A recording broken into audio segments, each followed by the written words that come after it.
Chapter 1, Gifted Girl, Abandoned, 1. The Zhenwu Empire, the imperial capital.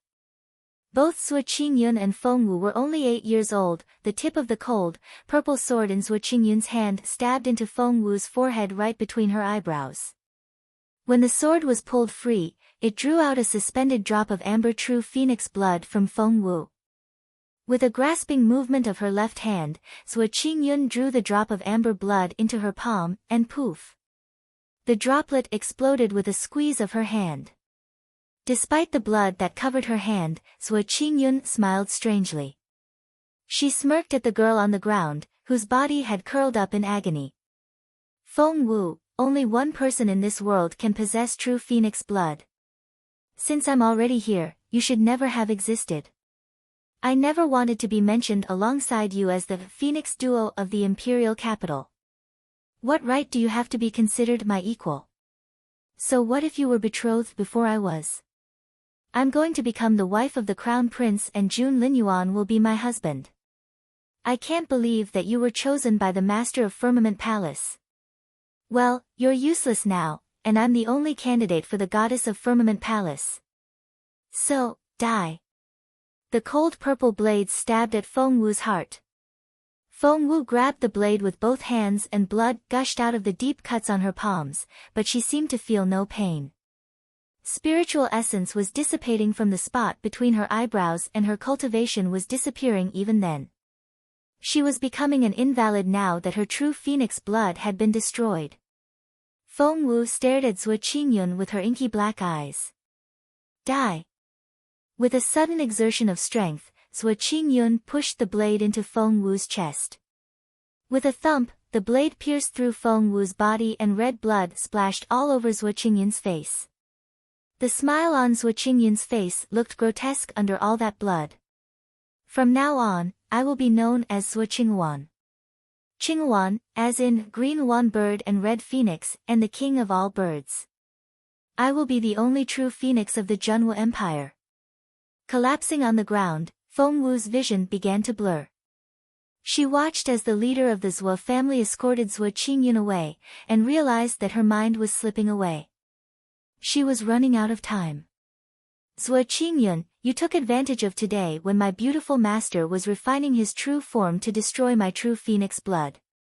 After my master comes out of his seclusion, can you, your family and your clan, or even the entire Zhenwu continent, be able to withstand his rage? Her master wasn't human. More specifically, he was a soul attached to his dragon and phoenix spiritual ring. It was said that one's fate was determined by the family one was born into, and a competent father was one's most valuable asset. Feng Wu would proudly announce that although she had never met her own father, she had the most remarkable and beautiful master in the entire continent. She still remembered the day she triggered the spiritual ring for the first time and saw her beautiful master stroll out of that dimension inside the ring. Being a girl of only 3, she looked up at the otherworldly teenager dressed in white and asked innocently, "Well, are you very capable?" Putting his hands behind his back, her beautiful master said casually, "I'm all right, I guess, since I used to rule this land." In the last few years, her beautiful master, who had been in his spiritual form all this time, had finally accumulated enough divine blood of the phoenix of his own, and was ready to refine a true physical form. That way, he would no longer be confined to the spiritual ring as a soul. Was it a dying illusion? Feng Wu's eyes grew heavier, but she seemed to see her beautiful master, dressed in a snowy white gown, now standing there slim and graceful as a god. White immortal flowers drifted down, reminding her of pure, sacred snowflakes. He strolled out of the dragon and phoenix spiritual ring and was carried toward her by a gentle breeze. Before Feng Wu realized it, she was lying in his warm arms. He had the cleanest smell in the world, which was the refreshing scent of the essence of plants. "Master," Feng Wu broke into tears after seeing her family. Her voice was thick with emotion. Her master could hold her now. He finally had a physical form. His long-awaited dream had come true. Her beautiful master's long robe and wide sleeves spread out over the ground as his brooding gaze landed on the wound between her eyebrows. He didn't seem disturbed at all. Master, am I going to die? The little girl's eyes were as clear as water. Her master replied unhurriedly, no, you're not. After that, he gestured with his slender finger, and immediately, a drop of golden blood flew out from between his eyebrows. Feng Wu's pupils contracted. That was divine blood of the phoenix. Her master's divine blood of the phoenix, whose power exceeded that of true phoenix blood many times over. Her master's voice was indifferent and detached. Don't squirm. He then inserted the drop of blood into her forehead. No. Feng Wu had an ominous feeling. Master, I'm not going to die, but what about you? Divine blood of the phoenix is the essence of your life. Without it, your body. The look in her master's eyes was indecipherable. Divine blood of the phoenix will be sealed for the time being. Once the 9 transformation spirit restoration pill is activated, you'll be able to resume your cultivation. Before he could finish the sentence, his body began to fade away. No. Covered in blood, Feng Wu screamed at the top of her lungs. Blue veins popped on her skin and she reached out, trying to hold her beautiful master. Master. However, her beautiful master, who looked as sacred as a banished immortal, disappeared from between her fingers. Master. Exhausted, Feng Wu fell to her knees. Her red dress was soaked in blood, her fair cheeks were stained red, and she felt like crying blood, too. It was so painful that she couldn't breathe. Every one of her muscles twitched in such agony. Guilt almost drove her to take her own life. She hadn't even felt this much hatred when Zuo Qingluan destroyed her true phoenix blood. She would rather die herself than have her impeccable, beautiful master harmed. There was so much hatred. Feng Wu clenched her fists furiously, her nails nearly cutting into her skin and all her fingertips raw with blood. Zuo Qingluan, I hereby swear that I will destroy you one day. I, Feng Wu, will not rest until you're wiped off the face of the earth. Chapter 2, Gifted Girl, Abandoned, 2.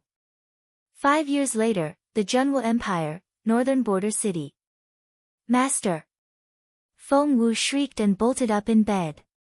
Miss, are you all right? Qiuling, her chief maid-in-waiting, rushed into the room.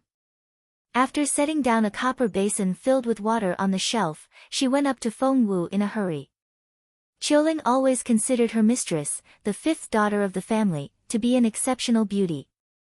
However, she now saw that the young lady was as white as a sheet. Qiuling's heart went out to her mistress. In a comforting, gentle voice, she asked, Miss, did you have a nightmare? Staring at Qiuling, Feng Wu gradually woke up, and everything slowly came back to her. Zuo Qingluan had destroyed her true phoenix blood, and in saving her, her master had fallen back into an endless coma. All that wasn't a dream at all. It really happened 5 years ago. After her true phoenix blood was destroyed, the once gifted teenage girl fell into disgrace and became the shame of the Feng clan. Together with her beautiful mother and her own brother, they were packed up and banished to the old Feng family residence in Northern Border City, which sat on the border of the empire. Qiuling fetched a pair of fluffy slippers for Feng Wu, then helped her sit down at the dresser and began to dress her for the day. Sister. We got a letter from the imperial capital. They heard some hasty footsteps, and shortly afterward, a teenage boy dashed into the room like a gust of wind. He was about 12 years old and very good-looking. He had skin as fair as snow and exquisite features, especially his eyes.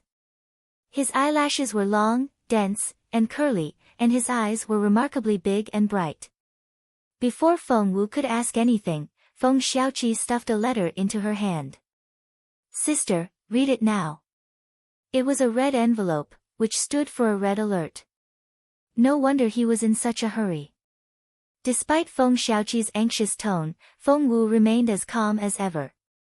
She unfolded the letter with slender fingers as fair as white jade and quickly read it through. Sister. Feng Xiaoqi stared at Feng Wu with unblinking eyes. Seeing her slight frown, he grew all the more uneasy. Has something happened in the imperial capital? Was there an incident? Qiuling looked equally curious and anxious. Feng Wu waved the letter and smiled. It's nothing. Linyuan is coming here on an inspection tour of the border cities. Qiuling cried out in surprise, our crown prince, the most influential and supreme figure in the empire, is coming out here? Feng Wu nodded. We can avoid him easily enough. However, our family has been trying to regain favor with the crown prince, and I'm afraid this means that they're now going to send someone here from the clan. What? What are we going to do? Feng Xiaoqi almost jumped into the air. We've been banished to this old house on the border already. What more do they want? To kill us all? Feng Wu darted an irritated look at Feng Xiaoqi. Calm down. Feng Xiaoqi was so anxious that he was almost in tears. Sister, how can I be calm? If you were still what you were, we wouldn't give a damn who comes here. You'd be able to handle them with a wave of your hand. But now, all your cultivation has been destroyed. Young master. The look Qiuling gave him had never been so stern. Feng Xiaoqi realized that he had said the wrong thing. Covering his mouth with both hands, his eyes opened wide and he looked at Feng Wu guiltily, not knowing how to take it back. Feng Wu only smiled. So what if it's destroyed? Can't your sister find a way to resume her cultivation? Feng Xiaoqi's eyes lit up immediately. Sister. Can you do that? Have you found a way? Feng Wu shrugged. No, I haven't. Feng Xiaoqi looked crestfallen right away. When no one else was looking, the look in Feng Wu's eyes turned brooding. Her beautiful master had told her that in order to resume her cultivation, she had to refine the 9 transformation spirit restoration pill first.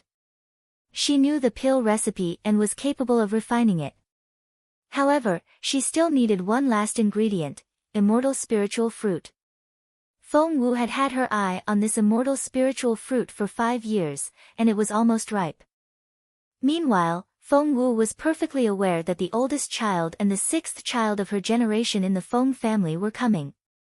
When those 2 arrogant bastards arrived, her beautiful mother and naive younger brother would live in misery without her protection. Hence, she needed to obtain that immortal spiritual fruit as soon as possible to resume her cultivation. Feng Wu clenched her fists. Linyuan, are you really here just to inspect northern border city? Chapter 3, A Meeting in Yunlai Tower. Northern border city, Yunlai Tower. Yunlai Tower was the closest restaurant to Frozen Forest. Cultivators coming in and out of that forest would often stop by Yunlai Tower to rest. Hence, the restaurant never ran short of customers and its business was booming. Normally, the customers mainly consisted of men, but today, for some unknown reason, the restaurant was occupied by pretty young ladies. For today's event, Feng Wu had covered her unparalleled beautiful face with yellow face powder. She now looked like an inconspicuous common girl, and even her splendid aura had been mostly dimmed. Qiuling was also wearing a disguise, and had turned into an unprepossessing little maid. Feng Wu and Qiuling had barely sat down when they heard the conversation beside them. Is His Royal Highness really coming to Northern Border City? I have reliable information that His Royal Highness has already arrived at Northern Border City. I paid a small fortune for that info, so keep it to yourself. I'll finally get to see His Royal Highness's graceful bearing. This is the gifted teenager ranked top on the greatest of our generation list we're talking about here. One look at him up close and I'll be content for the rest of my life. Feng Wu listened in silence. Qiuling pursed her lips, venting her sarcasm inside her head. How green and inexperienced these girls were. They were content just to have one look at the crown prince. Her mistress had been betrothed to the man once. Why, there's an empty seat. Do you mind if I sit here? A pleasant voice rang out next to Feng Wu. Looking up, Feng Wu saw a pair of smart, clear eyes. Feng Wen-sun.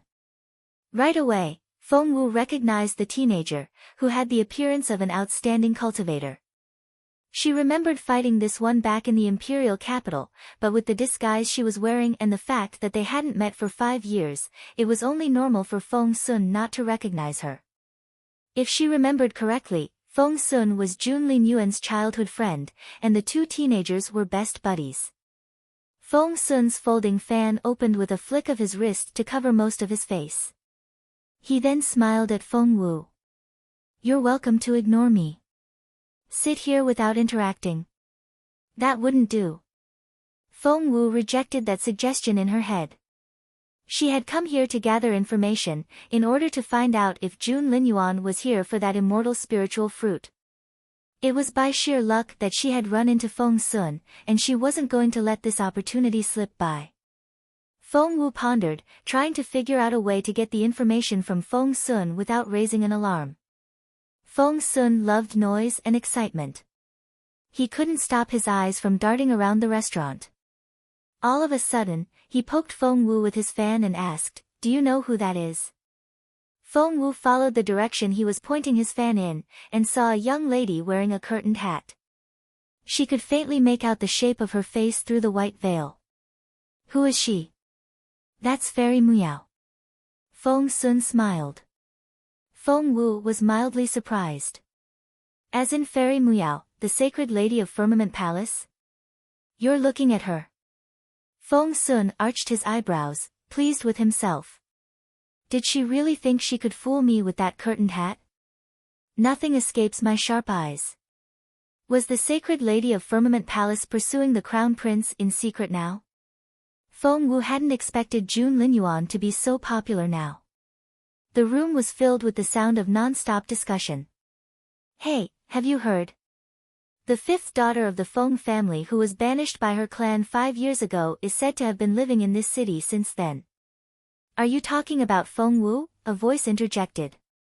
"Who else? Speaking of which, that name really gets on my nerves. She's rather brazen to be using that name still. Why didn't she change it?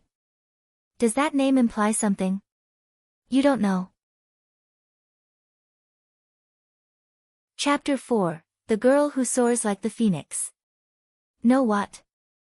His name means, the sovereign descends to the world, and hers, the phoenix soars above the land one.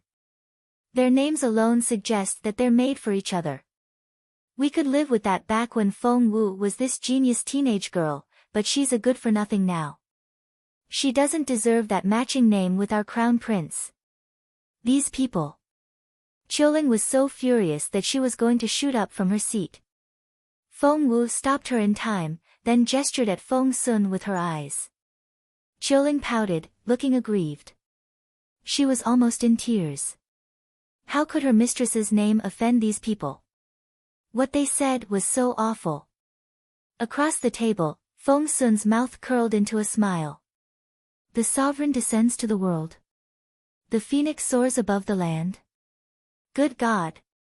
If that guy finds out that his name is mentioned together with Feng Wu's, TSK, tisk. Before Feng Wu could even frown at that comment, the crowd stirred all of a sudden. Wait, isn't that young Prince Feng? As in the younger prince of Northern Feng Mansion? His Royal Highness's childhood friend? Oh God, he's the closest friend of the Crown Prince. Touching him would be like touching the Crown Prince indirectly. I've never been this close to His Royal Highness in my life. My prince. A group of young women rushed toward the table Feng Wu was sitting at. To avoid getting crushed, Feng Wu tugged at Qiuling and the two of them moved away to one side. Seeing the surging tide of women coming his way, Feng Sun's face almost turned green. If nothing else, he was at least the younger son of Northern Feng Mansion, which should be a title intimidating enough on its own, but whenever his name was mentioned, everyone's first reaction was, the childhood friend and footman of His Royal Highness. Sigh, some people were just more popular than others. Feng Sun leapt up onto a high window and was about to take flight when the ground shook violently. Everyone lost their footing. Everything flew into the air and everyone was bumping into each other. Mixed into all the thumping and crashing sounds were the screams of people. It all happened too suddenly for anyone to react in time. Everyone was utterly dumbfounded. However, it was just the beginning. The next moment, a streak of fire crashed into the restaurant, and with a whoosh, it spread out, setting everything aflame. Oh God! What's this? What's happening? It's Giant Flaming Cloud Eagle. Holy crap! Giant Flaming Cloud Eagle, the ruler of the eastern region of Frozen Forest. Shit! Is the eagle out to ravage our land again? I heard it devoured an entire village only a while ago. Is that Giant Flaming Cloud Eagle that terrifying? The next second, Yunlai Tower, the restaurant that had stood there for years, made crumbling sounds, as if it was going to collapse the next moment. The owner of Yunlai Tower blanched. Yunlai Tower is collapsing. Run! Feng Wu cried out. Whoosh! Whoosh! Whoosh! Everyone inside immediately rushed out of the restaurant. Feng Wu looked up at the sky. High above, she could make out the enormous giant flaming cloud eagle flapping its wings, which were wide enough to cover mountains, and it dove at them in a frenzy. Giant flaming cloud eagle has gone wild. It's come out of Frozen Forest to ruin our land again. What now? What should we do? Are we going to die? I'm only here to get closer to June Linyuan. I don't want to die here. All the girls were terrified. They looked wretched and as pitiful as fragile flowers ravaged by a storm. We're not going to die. Feng Wu's eyes were as sharp as ever. One look and she saw that the eagle was being pursued. But no one would listen to her. However, a second later. Chapter 5, The Teenage Ruler. A teenager wrapped in a black robe swept across the sky like a meteor as he dashed in their direction at a tremendous speed. He was very far away at first, but within a split second, he was right in front of them. He had a stern, forbidding look on his face and his eyes were as brooding as they were apathetic. His black robe flapped in the wind and he reminded one of a celestial being descending to this world. He then brought down the resplendent sword in his hands, creating a splendid arc in the air. The light which came off the sword had a momentum as tremendous as an erupting volcano, and a formidable power of nature burst out. Everyone down on the ground was shaken by the towering sword energy. The overbearing strength of the powerful teenager made them stiffen and hold their breaths, not daring to make a sound. The black-robed teenager crashed into the eagle like a thunderbolt. The collision created sky-high flames. The clouds echoed with rumbles and the entire sky shook with it. With a loud bang, the enormous body of giant flaming cloud eagle plummeted from the sky and crashed onto the roof of Yunlai Tower. The age-old building collapsed under the eagle's weight and crumbled loudly to the ground.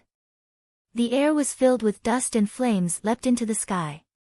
All mouths fell open and everyone was rendered speechless.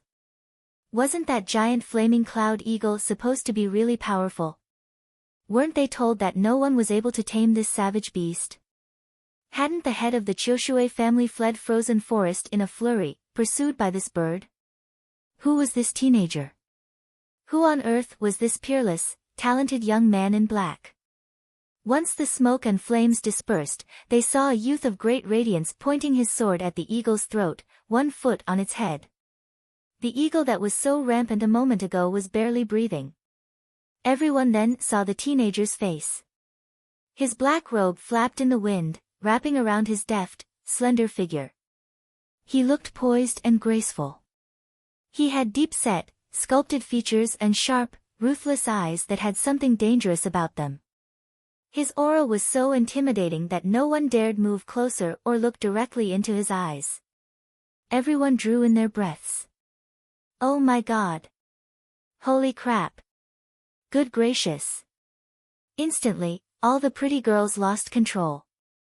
Some trembled, some cried into their hands, and some even passed out. However, at the same moment, that giant eagle was raving furiously. Face and head are off limits in a fight. Keep your feet away from my head. June Linyuan smirked, then stepped on its head again. Giant flaming cloud eagle said angrily, can't you hear me? don't step on my head. I'm the boss of the giant eagle clan, for Christ's sake. Linyuan snorted, then stepped on it a few more times. The eagle was almost in tears. Seeing that playing tough didn't work, it yielded, imploring with a wail, "Dude, please let me go. You've chopped off half of my skull, if you keep stepping on my head, I'll die." Linyuan sneered. By now, all the girls in the crowd had been driven mad by their stunning crown prince. Linyuan. It's Linyuan. Linyuan, our crown prince. Gosh. Oh God. Ah. I thought I was going to die here today, but His Royal Highness saved my life.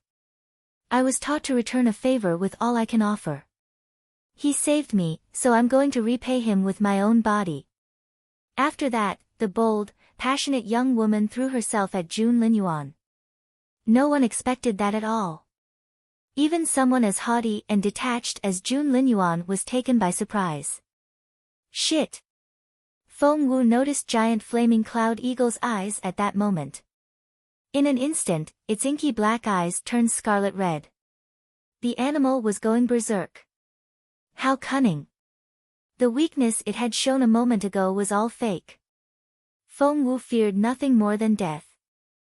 Before she realized it, she had backed away and turned to flee. However, at that moment. Chapter 6, Taken by the Eagle. Giant flaming cloud eagle exploded with a roar, shaking heaven and earth. It went berserk. Just when all eyes were on that bold, passionate girl, who pounced on Linyuan. Giant flaming cloud eagle flapped its wings and picked Feng Wu out of the crowd. Feng Wu was dumbfounded. Holy crap! She swore she was going to have a heart attack. She had been taken by giant flaming cloud eagle. Feng Wu was dazed for a moment. She began to pound on the eagle's chest when she came back to herself. Put me down. Now. Why are you doing this to me? The eagle sneered. He stepped on my head and I'm taking his woman. Feng Wu knew perfectly well who the bird meant by he, which was what frustrated her the most. I'm not. You all are, the eagle said stubbornly as it remained unmoved, its eyes flickering fiercely. Feng Wu said in resignation. Fine, let's say I am. In that sea of women down there, why did you have to grab me?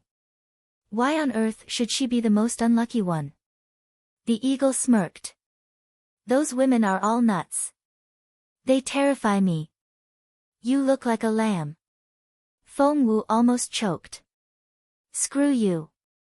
So, she seemed vulnerable because she wasn't pulling her hair out and throwing herself at Linyuan like the others? What kind of reasoning was that? Linyuan had been genuinely astonished by the fanatical girl, but he was only dazed for a brief moment. The next second, he raised Sky Destroyer, his sword, and charged at the eagle like a cannonball. Holding Feng Wu up by her throat and using her as a shield, giant flaming cloud eagle threatened Linyuan. You! Stop right there. Come any closer and she's dead. Feng Wu really wanted to die at that moment. Are you kidding me? Linyuan was callous and heartless, and couldn't care less whether other people lived or died. Why on earth did the bird think he would be intimidated? Hey! Did you hear me? I told you not to come any closer. The eagle kept falling back. Linyuan smirked. From the start, he hadn't even darted a glance in Feng Wu's direction, as if she was just one of the eagle's feathers.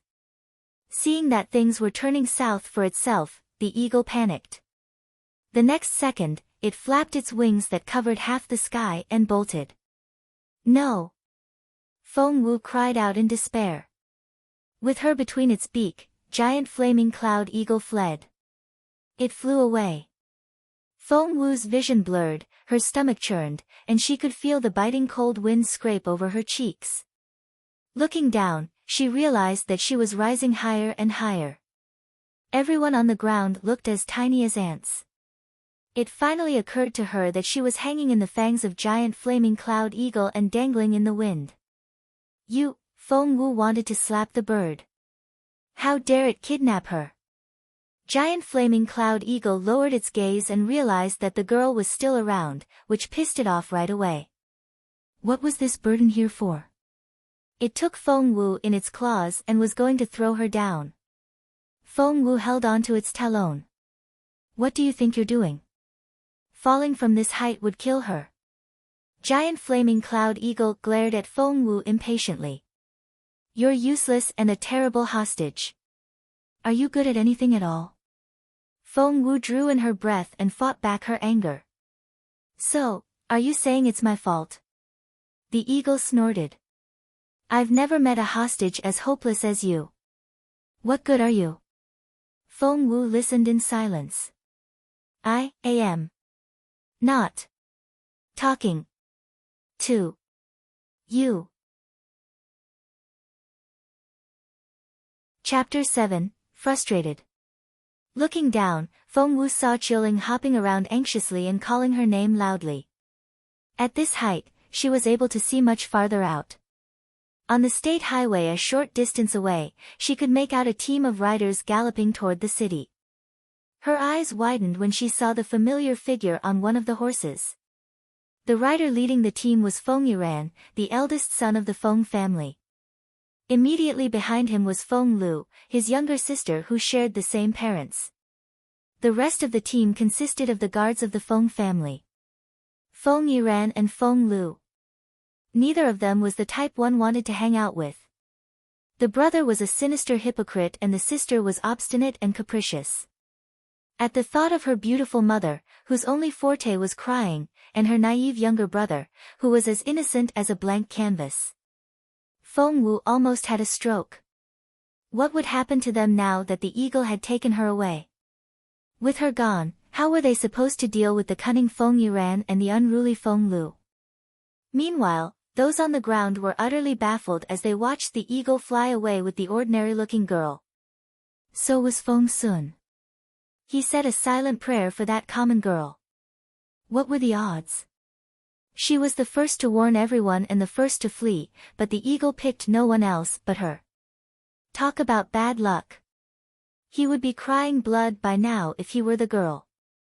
Seeing that Qingluan was about to faint with anxiety, Feng Sun patted her slim shoulder and said, Lassie, judging by the look of your mistress, her being a weakling and all, I think she's doomed and chances of her returning are very slim. You have my condolences. By the way, if you really have nowhere to go, I could use an extra pair of hands at home, in return for sharing a table with me just then. Go away. Qingluan stomped her foot. My mistress is awesome and she's never been defeated by anything. She'll come back safe and sound. The other girls were all scared out of their wits. Patting their chests, they were still in a state of shock as they rejoiced over the fact that they weren't the ones taken. Just then, Linyuan turned around and went after giant flaming cloud eagle. Gosh! Look! His Royal Highness is going after the eagle. How I envy that ordinary-looking girl. I wish the eagle took me. That way, I'd be able to see the Crown Prince up close. It's not just seeing His Royal Highness up close, but also being rescued by him. Talk about saving a damsel in distress. It would be a perfect opportunity to offer myself. That's so true. Why didn't the eagle take me? What was up with that girl? Why did she have to run at the front? I would so have been the one taken if she hadn't. I bet she did it on purpose. She doesn't have the looks, so she made up for it with her scheme. She so planned it. Qingluan shook with fury. These women, all these women, they would give up their lives just to see the Crown Prince? Seriously? Feng Sun rubbed his nose. After hanging out with Linyuan all these years, he was already quite used to the reckless plans of all these women. Ignore them, Feng Sun darted a sympathetic look at Qingluan. Now, since your mistress was unbelievably unlucky, I'll go into Frozen Forest myself and see if I can get her out. He disappeared into the distance immediately after those words. Right now, Feng Wu was dangling in the wind from one of the eagle's talons like a tiny piece of sun-dried meat. She was so frustrated. Chapter 8, Lost the Best Chance to Escape. Giant flaming cloud eagle's enormous body flew rapidly across the sky on wings that were wider than clouds. At this height, the temperature had dropped significantly. Together with the freezing wind that lashed at Feng Wu like whips, she was almost in tears. However, in another life, she used to be an elite secret agent. Hence, the more dangerous the situation was, the calmer Feng Wu became. Her mind raced and she looked around to take in her surroundings. Looking for the best possible way to survive in any situation had become an instinct for secret agents like her. Soon, her eyes flickered at a discovery. She spotted a branch sticking out of a cliff which they were flying toward. Calculating in her head, she estimated the wind and the eagle's speeds, the distance she would fall to get to the cliff, and the strength of that branch. The conclusion elated Feng Wu. She could do it. She was going to live. 500 meters. 100 meters. 50 meters. Almost there. Feng Wu was almost grinning now. She couldn't wait to start maneuvering. They were getting closer and closer. The last 30 meters, 20 meters. When Feng Wu was ready to loosen her grip so that she could jump toward the cliff, roll down the slope, and grab that branch. Whoosh! Something happened 1 second before Feng Wu could let go. Bang! The energy surge from a sword arrived behind them. Because of that freezing energy, Feng Wu was stuck to the eagle's talon. Feng Wu. She was less than 50 meters above the ground now. With her slight build and her skills, she was completely confident that she could land safely. But she wasn't able to do that now. She was rendered completely immobile by the energy and her hands were stuck to the eagle's talon as if they were glued on. Feng Wu was so frustrated. Such a chance would never come again. She would probably never be this close to the ground again, and that could have been her only chance. At that thought, Feng Wu exerted all her strength, trying to free her hands. When that was to no avail, Feng Wu did a chin-up and banged her head against the thick layer of ice on the talon. Thump! Thump! Thump! Giant flaming cloud eagle looked down in confusion at Feng Wu, who was still banging her head against the ice. What are you doing? Feng Wu glared at it and snapped, I'm going to kill myself. Happy? Of course she wasn't going to share her escape plan with the eagle. It would be the end of her. Well, you don't have to go through all that trouble, said the eagle calmly. Its gaze gave Feng Wu the creeps. What are you doing? I'm starving. The bird was drooling. Feng Wu said in resignation. So, you took me as food reserve? Giant flaming cloud eagle's eyes lit up. That's a great idea. Just then, Feng Wu sensed that the thick layer of ice was loosening up. She was noticeably delighted. She was going to be free. Triumphantly, she called out, there goes your food reserve. She released its talon and was ready to fall. However, at that most critical moment, giant flaming cloud eagle made its move. No! Feng Wu felt utterly defeated. She had finally freed her hands from the thick layer of ice, but giant flaming cloud eagle turned its enormous body around. And she lost the best chance to escape. Chapter 9, The Clash. Giant flaming cloud eagle's furious, bloody red eyes were now fixed on the human teenager in front of it.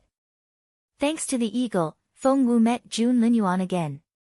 He had the most impeccably handsome face. His brooding black eyes, straight nose, thin lips, and debonair pose were the most stunning, making any natural wonder seem dull in comparison. However, the first thing anyone ever noticed about him were those brooding eyes. They were sharp as an eagle's, and the look in them was merciless, intimidating, overbearing, and majestic. Anyone bold enough to look into his eyes would be shaken and would turn their gaze away. Right now, the handsome face had a stern, forbidding look on it and his gown flapped in the wind. He stood there in midair, pointing his sword up at the sky.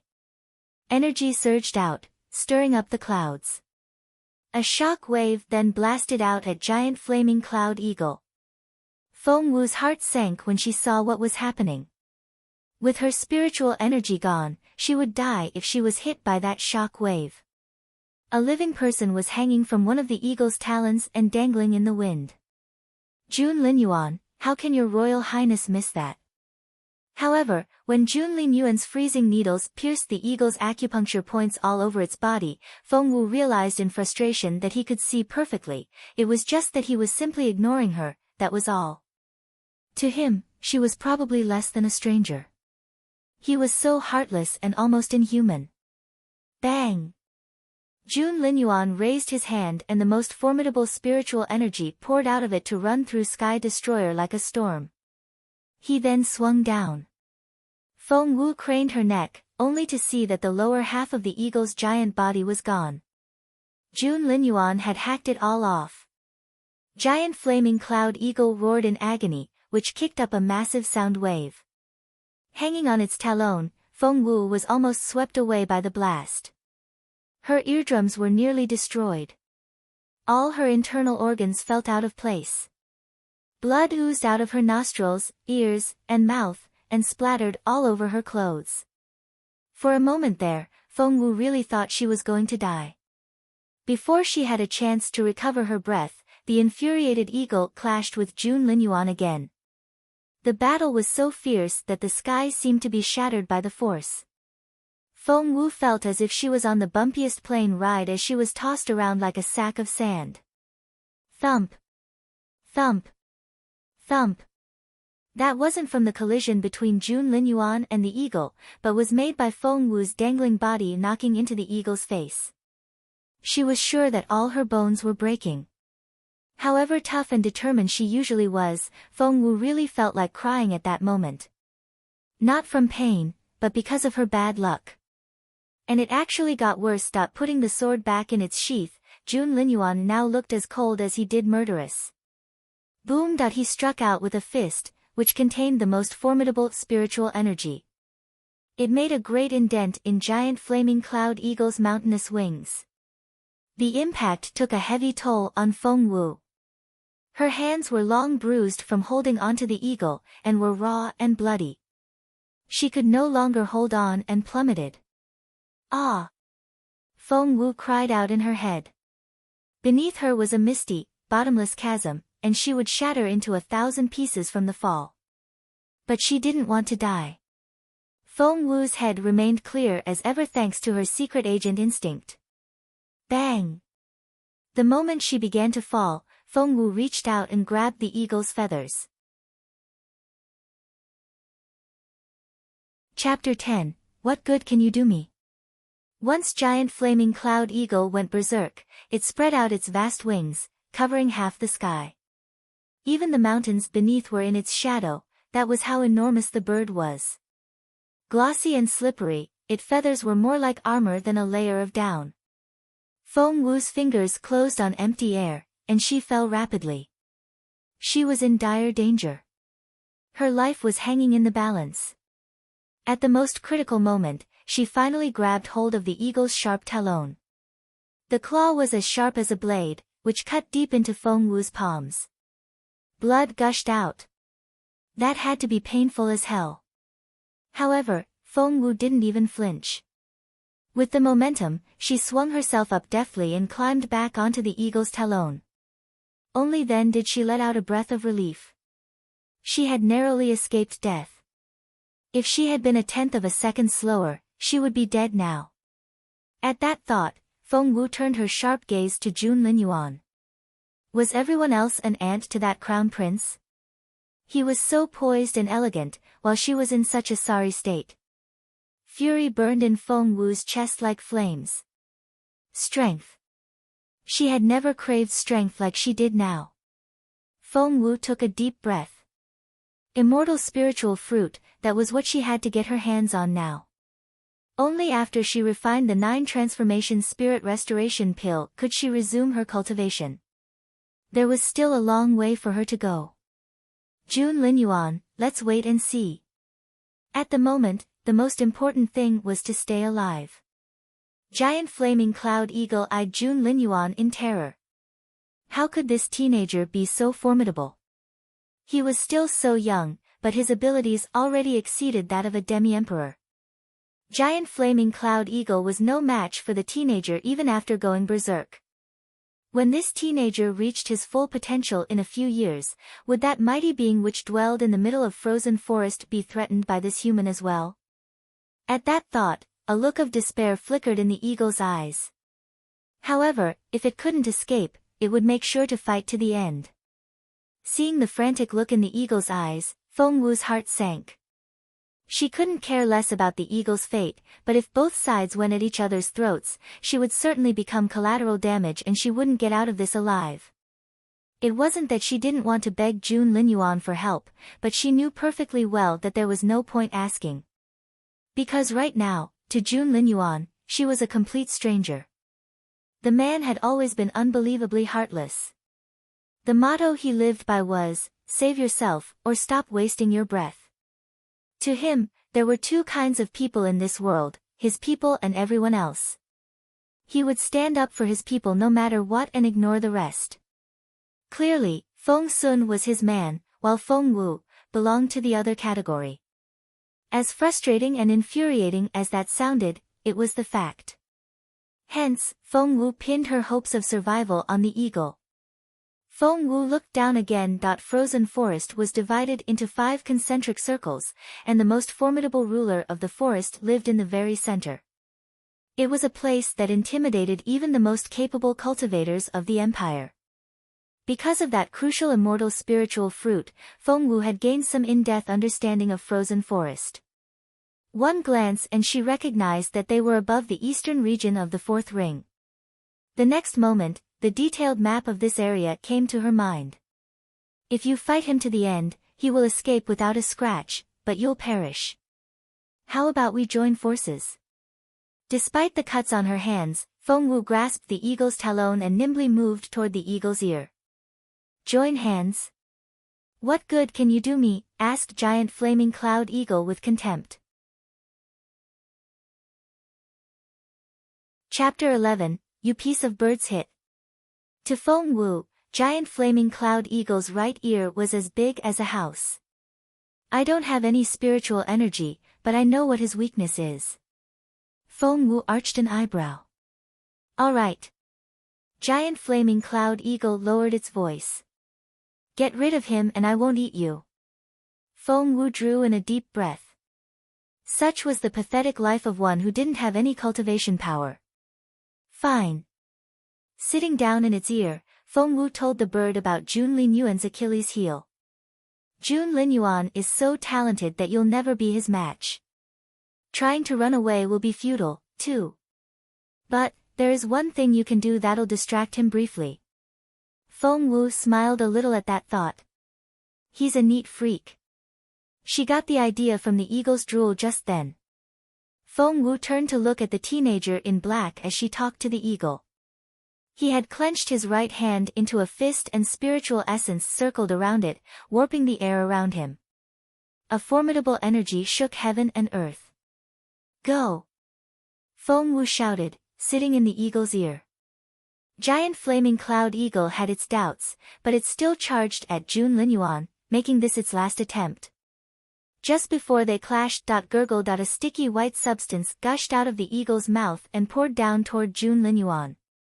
The look on the elegant, otherworldly teenager's face changed noticeably. His face turned livid. His movements turned stiff. He kept falling back, further back. Run!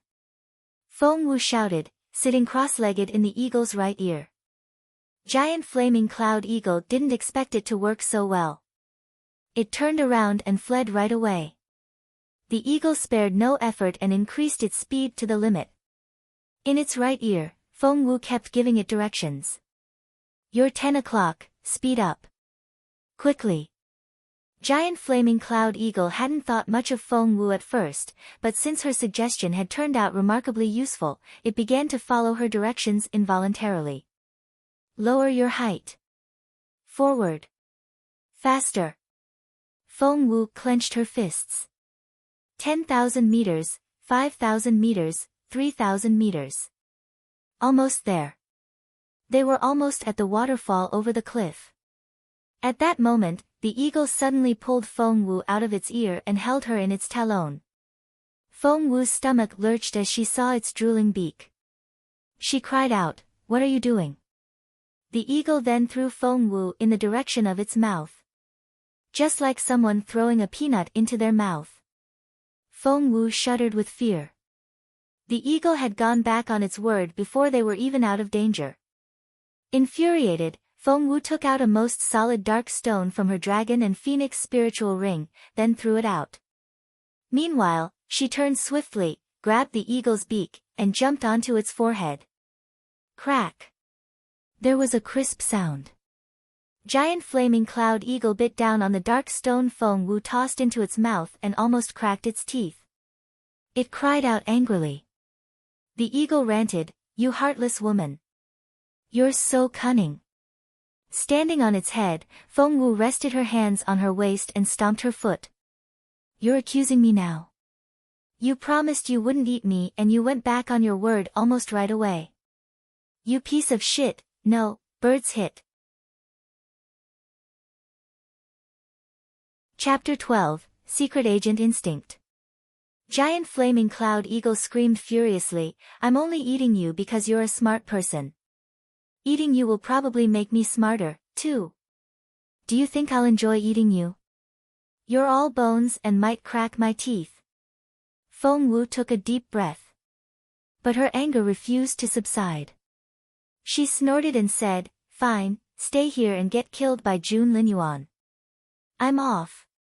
Feng Wu had long figured out her escape route and had chosen the spot she was going to take off from. She had started a row with the eagle as a distraction.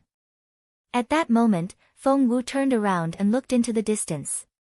The black-clad and black-eyed stern teenager now had a murderous look in his eyes. Tapping the tip of his foot in the air, he leapt up deftly, then charged at them across the sky. Sky Destroyer slashed down.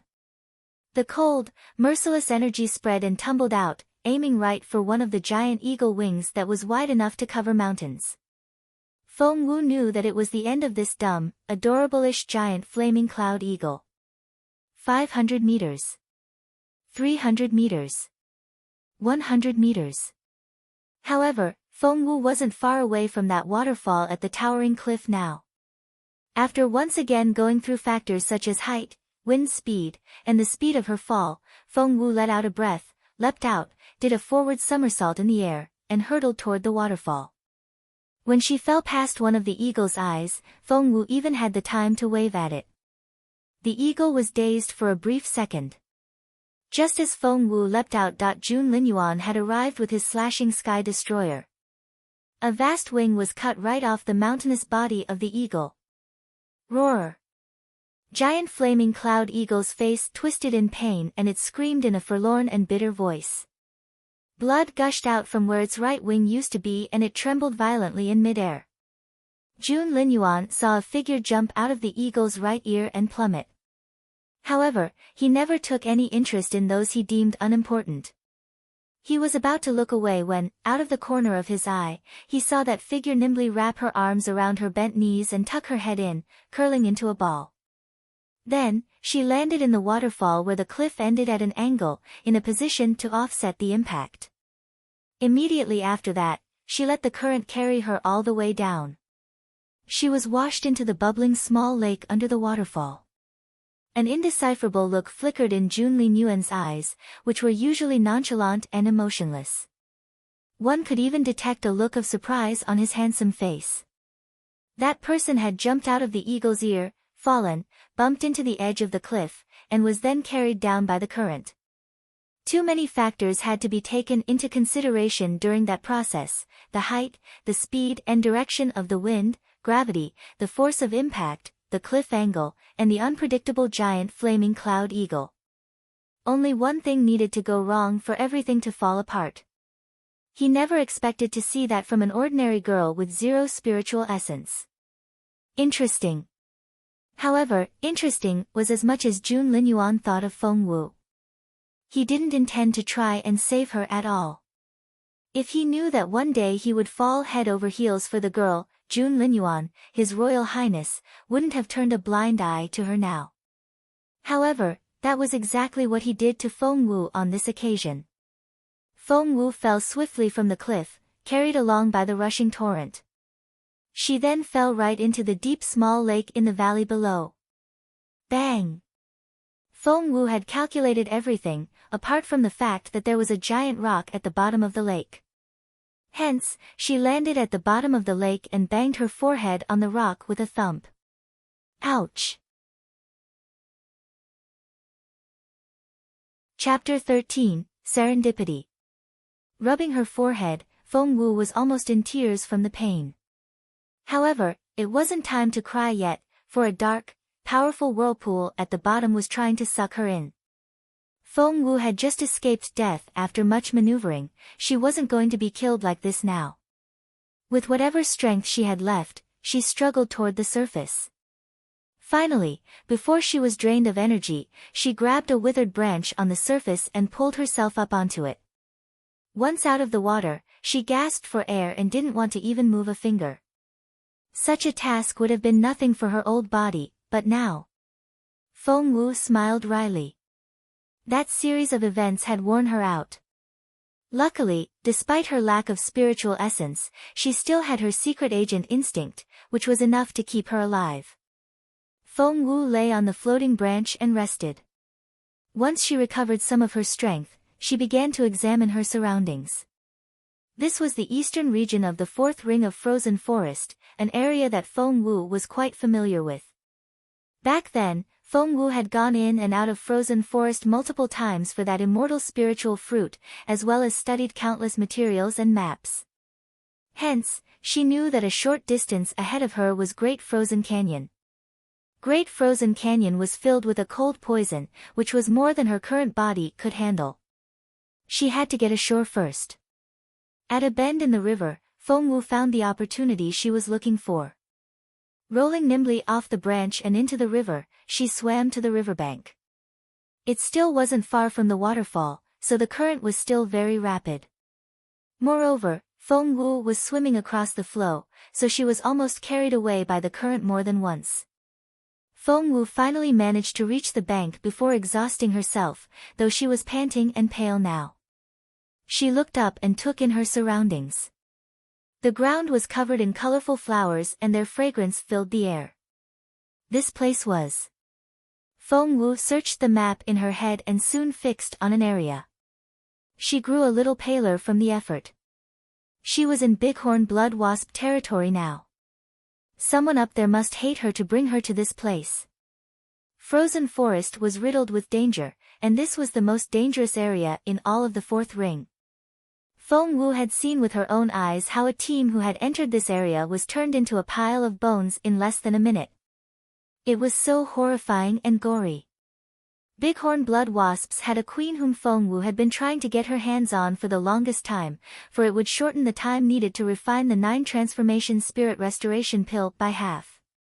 However, Feng Wu shook her head involuntarily at the thought of swarming wasps.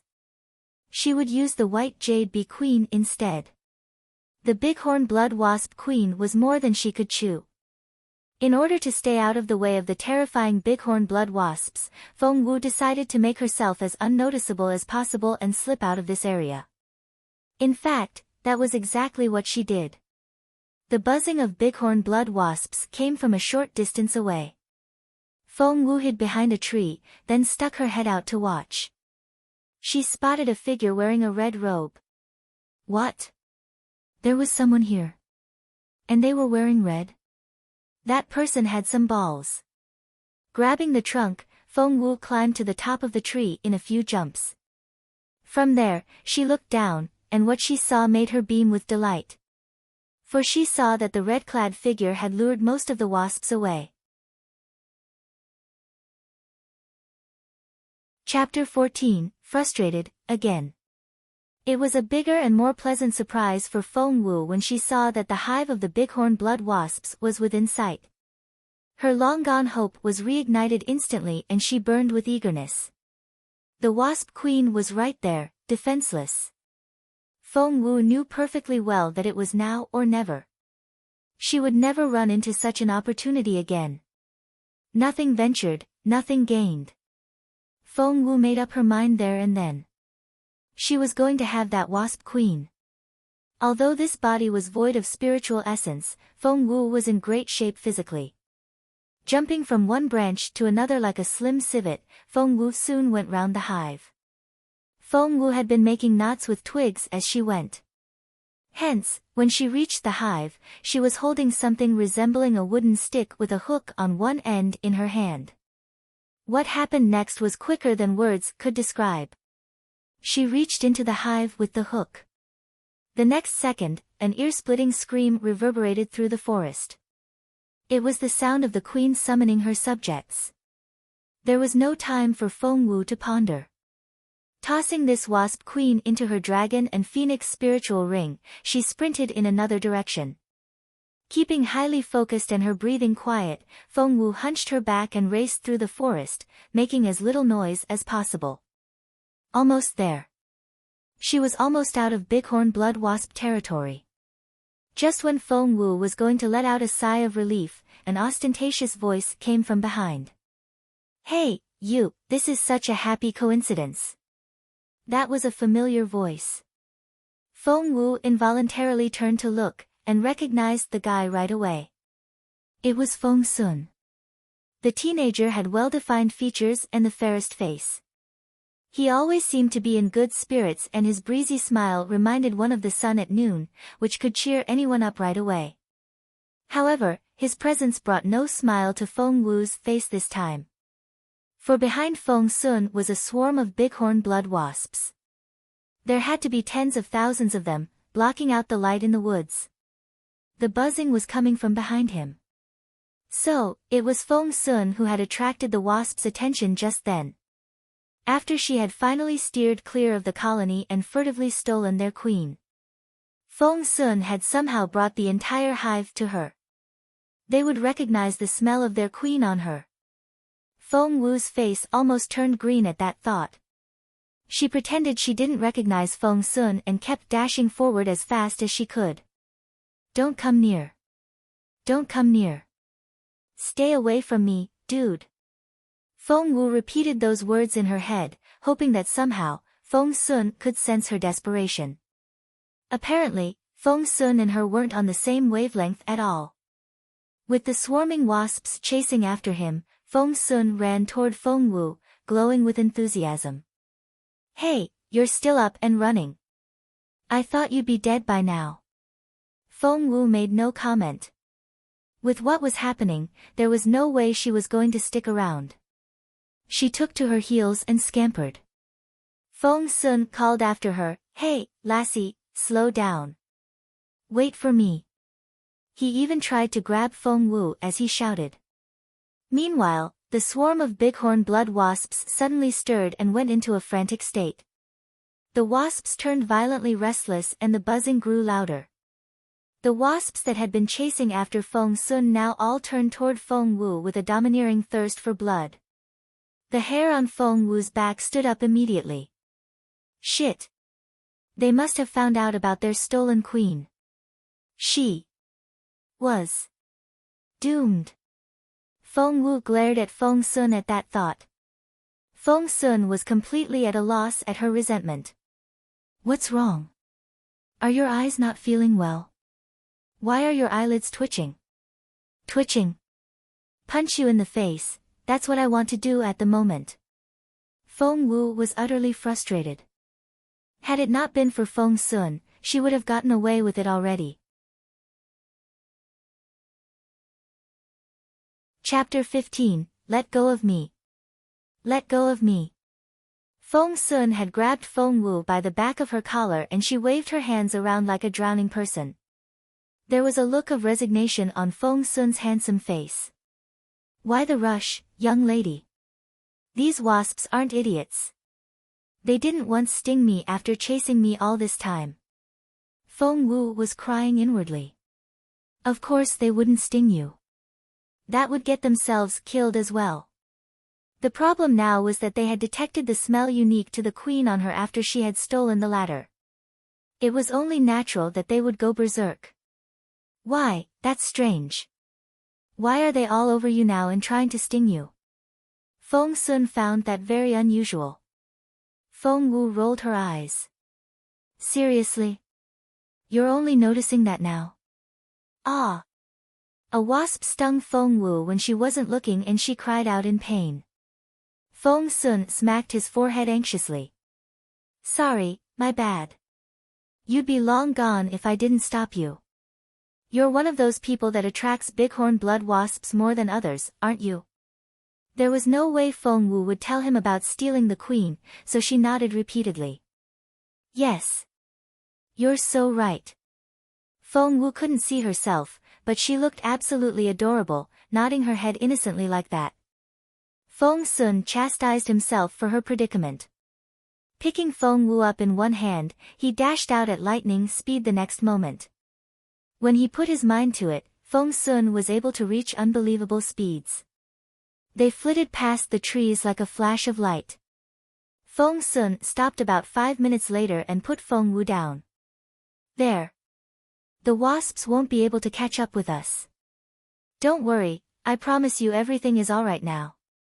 Feng Wu couldn't help it as her gaze lingered a little longer on Feng Sun. She was surprised to see that Feng Sun had grown so much in 5 years. If her true phoenix blood hadn't been destroyed by Zuo Qingluan 5 years ago, would she? Feng Wu stopped that train of thought right away and focused on changing the subject instead. Because she had been trying to find out Jun Linyuan's real purpose for entering Frozen Forest, she asked tentatively, this forest is riddled with danger. We've narrowly escaped death once, so how about we leave now?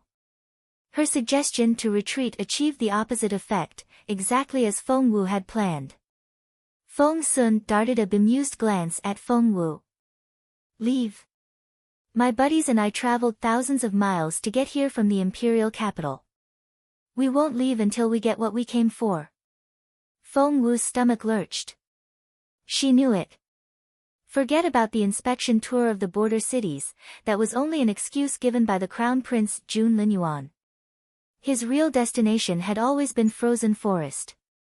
Gritting her teeth, Feng Wu feigned a curious and naive expression, asking gingerly, You've come all the way from the imperial capital? What are you looking for here? I've seen some maps of Frozen Forest before. Maybe I know where the thing you're looking for is. Feng Sun laughed heartily at those words. Gosh, young lady, you're hilarious. I promise you that you won't know where to find it. What we're looking for is the crown jewel of the forest. The crown jewel. Only a handful of treasures in the forest could be called that, and immortal spiritual fruit was one of them. Feng Wu suddenly had a very bad feeling about this. She was going to ask another question when a cold voice came from a few steps away. Feng the Third, I see you're in no hurry at all. With those words, a teenager wearing a blue robe descended from above, holding a sword between his folded arms.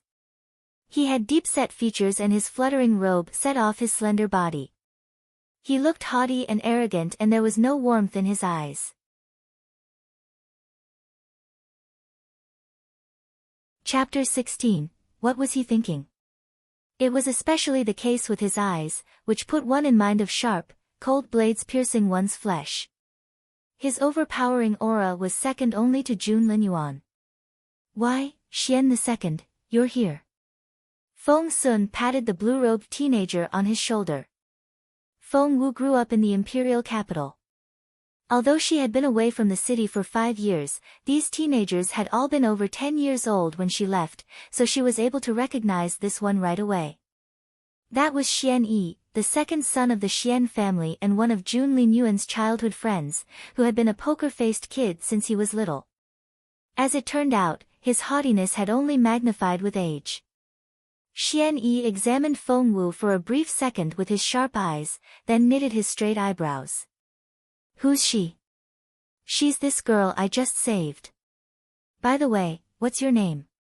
And this is, Feng Sun was as warm and lively as he always was, but Xian Yi was none of that. I'm Feng Xiaowu, that was all Feng Wu was able to say. Xian Yi raised a hand and stopped her abruptly in an indifferent tone. I have no interest in her identity whatsoever. It's time. Let's go. Xian Yi was indeed as relentless as she remembered. Feng Wu expressed her amazement inwardly. Feng Sun glared at Xian Yi, snorted, then took Feng Wu's hand. That guy and his temper, geez. Xiaowu, come with me. Xian Yi only walked 2 steps before he looked over his shoulder with a frown, his sharp gaze brushing over Feng Wu. Feng Wu could sense the animosity in Xian Yi's eyes, which was clearly telling her to scram. Feng Wu snorted inwardly. As if I want to stay with you people. If Feng Sun hadn't dragged her all the way here, she would have left on her own already. At that thought, Feng Wu indignantly cupped her fists at Feng Sun. Brother Feng, mountains cannot change and green rivers always flow, just like our friendship. I hereby bid you farewell and I'll see you when I see you. Feng Wu turned to leave after that. Feng Sun grabbed her by the wrist right away. We're already so deep in frozen forest and you'll never get out alive, with you not having any spiritual essence and all. You're not going anywhere, you're staying with us. Xian Yi ignored Feng Sun, and only stared at Feng Wu with his cold eyes. Are you leaving on your own, or shall I make you? With that, he made it perfectly clear that he was getting rid of Feng Wu. Your royal band is way too superior for someone like me. Feng Wu smirked. Bye. Xian Yi. Feng Sun snapped, his eyes spitting flames of rage. How can you be so cold-blooded? Xiaowu is no villain. She's only the most unlucky person I met today. She was collateral damage in Boss Jun's fight first, then got kidnapped by giant flaming cloud eagle. I put her in danger after that and she was almost stung to death by bighorn blood wasps. She's finally in safe hands now and you're shooing her away. Why should I care if she's a saint or a fiend? Xian II stared at Feng Sun, his gaze so razor-sharp that he seemed to spit icicles from his eyes. Have you forgotten what Boss Jun is like when he loses his temper? His Royal Highness was the most unfriendly guy on earth to strangers. Once his face darkened, he could easily scare anyone into not making a sound. Moreover, he drew a very strict line between his friends and the rest of the crowd. Feng Sun puffed out his cheeks and bit his lip. Xian Yi added, plus, we're on such an important mission here. What if she's a spy? Feng Sun almost broke into an angry chuckle. Do you seriously think a defenseless girl like her will rob us of the immortal spiritual fruit? Feng. The third. Xian Yi was genuinely angry now. How could Feng Sun just reveal the immortal spiritual fruit so lightly? What was he even thinking?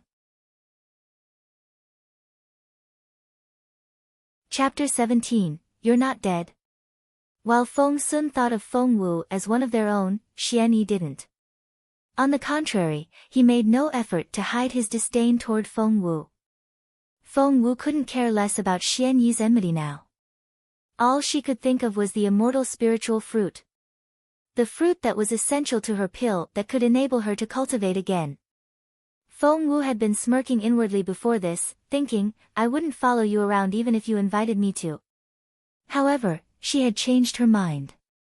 With Jun Linyuan's intelligence and capability, together with the help of his friends, there was a 90% chance that he would obtain the fruit, if not 100%. If she walked off like this, she might miss her only chance of getting an immortal spiritual fruit in her lifetime. If that happened, she would remain this mediocre Feng Wu that was picked on and looked down upon.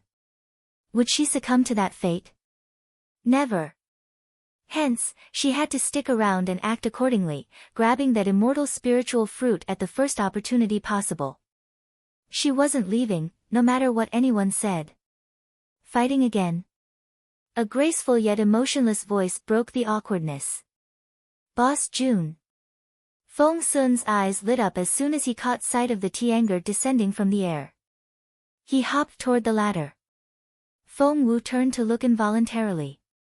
The teenager had an impeccable face and an aura that was out of this world. He was so overpowering that wherever he went, he was in the spotlight. Everything else was cast in shade in comparison. Behind him stood an upright middle-aged steward with deep-set features. However, he was almost easy to overlook because of Jun Linyuan's presence. Feng Wu had no idea how long Jun Linyuan had been here or how much of their conversation he had heard. Feng Sun turned to Jun Linyuan eagerly. Boss Jun, Feng Xiaowu was thrown into frozen forest because of you and I brought her in deeper. She can't survive in or leave this forest on her own. How about we bring her along?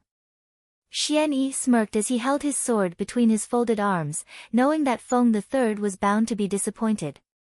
Of all people, he should know what Boss Jun was like. The guy didn't even blink when other people died in front of him. It would be ridiculous to try stirring up any sympathy in this guy. Jun Linyuan darted Feng Wu an indifferent look. You're not dead. From jumping out of the eagle's ear to hitting the cliff, then falling into a deep lake, she had carried out this impossible task with such smooth movements that Jun Linyuan couldn't help but be impressed. Feng Wu drew in a breath. She was right. Jun Linyuan had seen her back there. He just didn't care if she lived or died. Feng Wu knew perfectly well that if she smirked now and retorted, "You seem to want to see me dead," Jun Linyuan would definitely reply in his cold voice, "Why should I care if you live or not?" Hence, it wasn't time to act impulsively now. For the sake of that fruit, she had to play docile when necessary. Feng Wu took a deep breath and forced a smile. Great misfortune will bring good fortune. I believe I'll be a very lucky person from now on. Jun Linyuan examined Feng Wu with his cold eyes and scanned her from head to toe. His brooding look reminded one of a sharp blade out of its sheath, which could give one goosebumps. The longer Jun Linyuan remained silent, the more grim everyone felt. Xian Yi snorted. He knew it, Boss Jun would never let an outsider in on their plan. Just when Feng Sun thought all hope was gone, Jun Linyuan creased his nice, thick eyebrows and said to Feng Sun indifferently, "You brought her in. You keep her alive." Chapter 18, You Don't Have to Be So Nice to Me. Feng Sun almost jumped up. Boss Jun. Did you mean it? I can bring her along. Really? OMG. I advise against it, said Jun Linyuan sincerely. Xian Yi, who had always been detached and nonchalant, opened his eyes wide. This wasn't right. How could Boss Jun possibly have agreed to this? It wasn't like him at all. He couldn't help but dart a look at Jun Linyuan. Of course I'm bringing her along. I'm going to look after the girl, said Feng Sun complacently. I'm Feng the third and she's Feng the fifth one, who else is going to take care of her if not me? Jun Linyuan ignored the gloating Feng Sun, and looked at Xian Yi instead. Xian Yi took the hint without any verbal instruction. I checked it out. That immortal spiritual fruit grows in Black Ice Valley, but we'll need to explore some more to find the specific location. Feng Wu's heart raced. Black Ice Valley. That was right. That was exactly where that immortal spiritual fruit was. Immortal spiritual fruit, her immortal spiritual fruit. With it, she would be able to resume her cultivation and she wouldn't be a good-for-nothing anymore.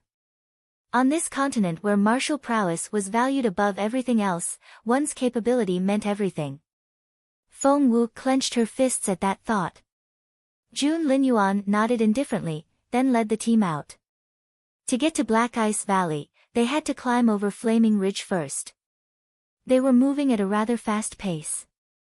Creeks, bushes, mountain peaks, nothing could slow them down. Feng Sun would attend to Feng Wu on the way every now and then, asking, "Hey, there. Are you sure you're all right?" Feng Wu was the only one in the team without any spiritual essence, and she struggled to keep up with her physical strength alone. Staring at Jun Linyuan and Xian Yi from the back, Feng Wu forced a sweet smile. Of course I'm all right. Why shouldn't I be? I'm doing great. Seeing her pale countenance and the brave and optimistic tone she used so as not to be ditched, Feng Sun pitied the girl greatly. How about I carry you on my back? Before Feng Wu could say anything, Xian Yi turned around all of a sudden. Leave now if you can't keep up. You'll be a burden on all of us. Staring at Feng Wu, Xian Yi said in a cold voice, the magical creatures will only get more formidable as we go on. You won't be able to leave then even if you wanted to. Feng Sun glared at Xian Yi. Xian II, I know you're telling the truth, but can't you be more subtle about it? Feng Wu made no comment. Xian Yi snorted, quickly caught up with Jun Linyuan, and walked with the latter shoulder to shoulder. Seeing that Feng Wu had lowered her head, Feng Sun thought that the girl was hurt by those words. Rubbing her head, he said, Don't mind him. That's just the way he is. Ignore him. I'm here for you, alright? Come, hop on my back.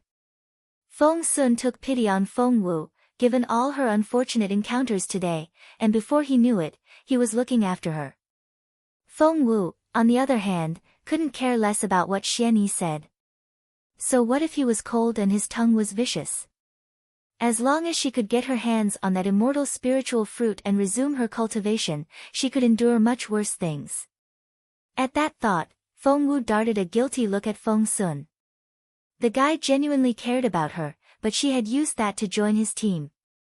She only hoped that what was to come wouldn't hurt this pure, kind teenager. Feng Wu shook her head, smiling wryly. You don't have to be so nice to me. Dummy, who else am I supposed to be nice to? That stupid Xian II? Speaking of which, you really had an awful day today. Feng Sun rubbed Feng Wu's little head again. The team never stopped once for Feng Wu, and it was only when the moon was high above their heads that they made camp. Feng Wu's eyes lit up when she walked into the campsite. She saw.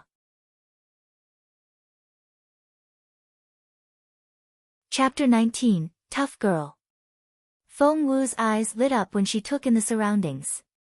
Birds flew across the bright blue sky in flocks. The terrain was flatter here and the ground was carpeted by a vast tract of grass that was soft as a cushion. A thin creek flowed slowly through it. On the light green grass, an exquisite, soft woolen carpet had been laid out, which looked luxurious and elegant, and had a nomadic feel to it. A quaint wooden dining table had been set up on the carpet. Despite its simple and unsophisticated style, one could tell at first glance that it was made from very expensive material.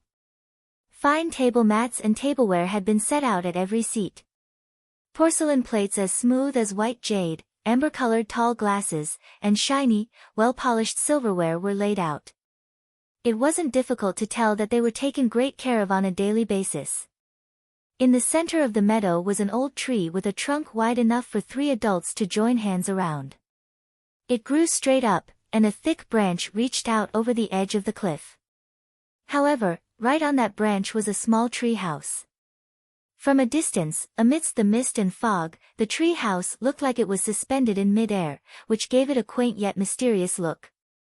Feng Wu was immediately taken. This wasn't camping.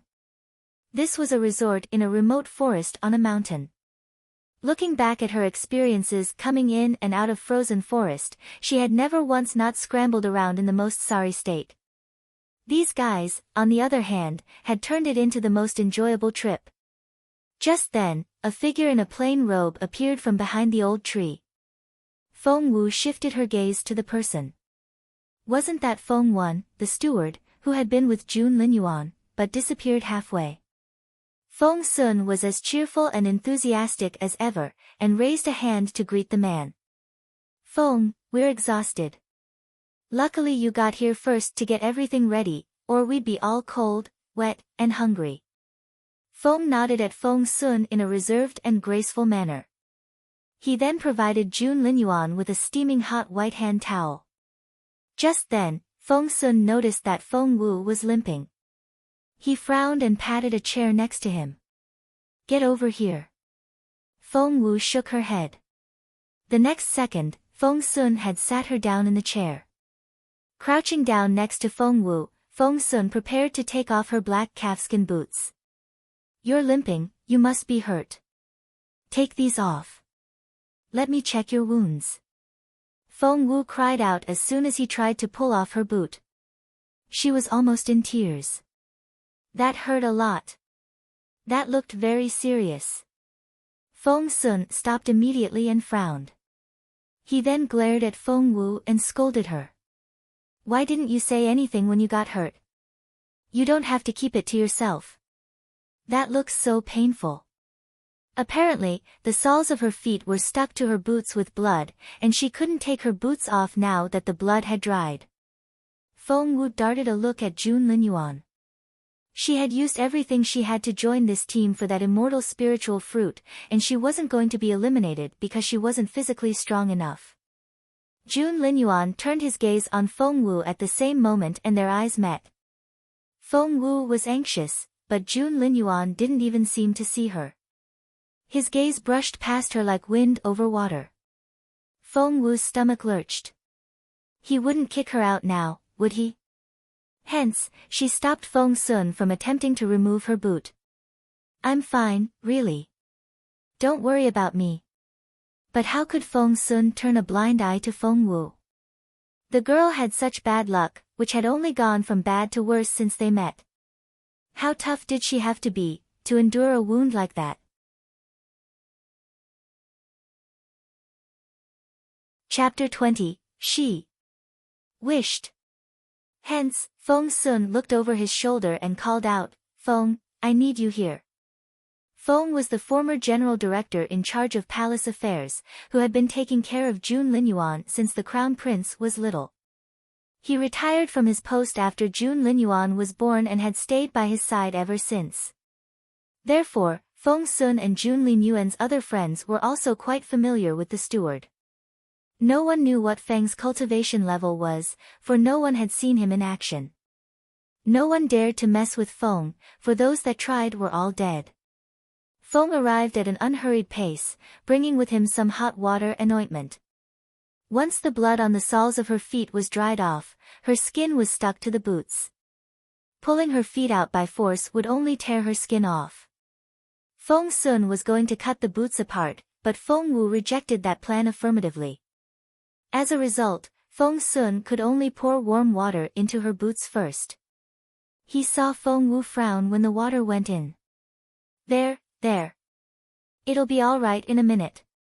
If we leave the wounds untreated, you won't be able to walk at all tomorrow. Feng Sun comforted Feng Wu like a big brother.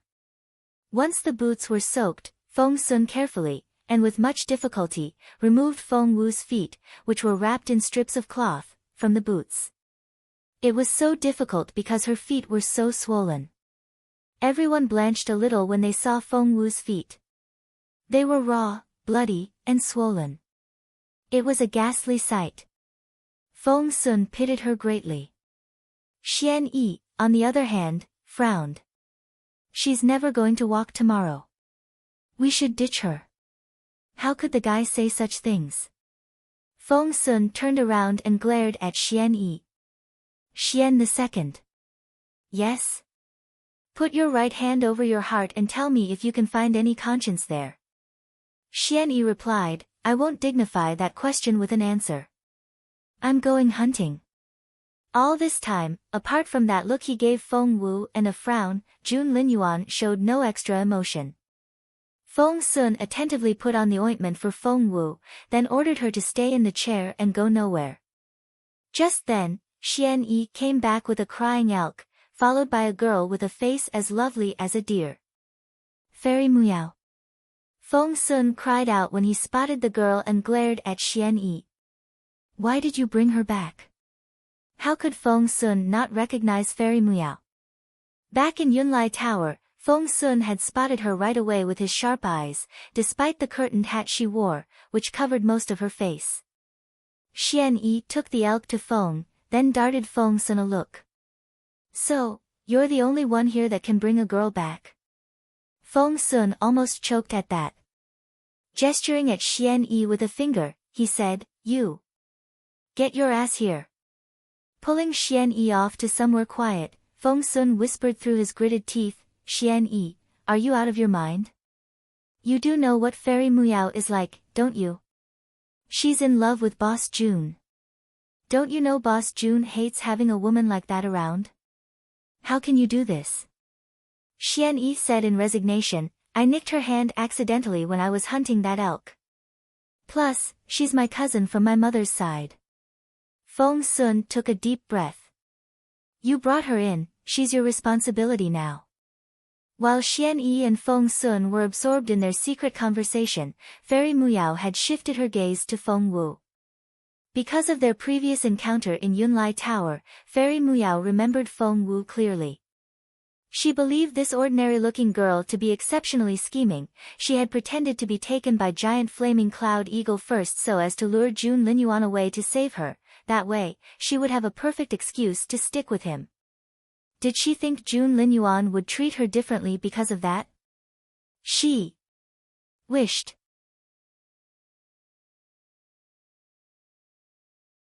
Chapter 21, Zuo Qingluan. Fairy Muyao darted a look at Feng Wu with her limpid eyes and she looked the latter up and down with undisguised contempt. There was no doubt that the fairy didn't like the girl. June Linyuan was cultivating in the log cabin, Feng, the steward, was busy preparing dinner, and Feng Sun and Xian were engaged in their private conversation. No one was paying attention to the two girls. Hence, Fairy Muyao went up to Feng Wu at an unhurried pace and looked down at her with a condescending attitude. She then bent down and whispered into Feng Wu's ear scornfully, You are hideous. Preoccupied with her immortal spiritual fruit, Feng Wu was startled by Fairy Muyao's voice. She looked up at the fairy's pretty face and asked in bewilderment, Pardon me. What was that? Fairy Muyao smirked and whispered the provocation again, I said, You look hideous. It's not your fault that you were born this ugly, but it is when you flatter yourself. You're too ugly to even be June Linyuan's maid. Huh?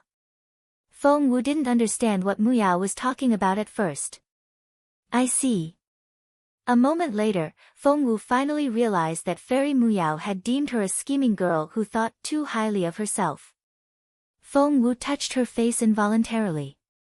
Before she left home today, Feng Wu had covered her stunning face with a sallow powder and altered the shape of her eyes and nose. Hence, to other people, she was just another ordinary girl out here. Muyao was furious at Feng Wu's reaction. She had made it clear already and the ugly girl didn't even frown. Did she have a brain at all? Just then, Feng Sun approached them and asked, What are you two talking about? Did I hear something about someone being ugly or pretty? Seeing Feng Sun, Fairy Muyao's demeanor changed right away. A perfect, pretty smile instantly appeared on her comely face. Young Lord Feng, I was just talking about my beautiful senior sister. Feng Sun snorted, then sat down next to Feng Wu.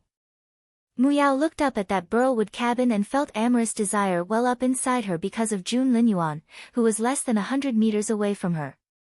She tried to find something to say to get herself noticed by the crown prince.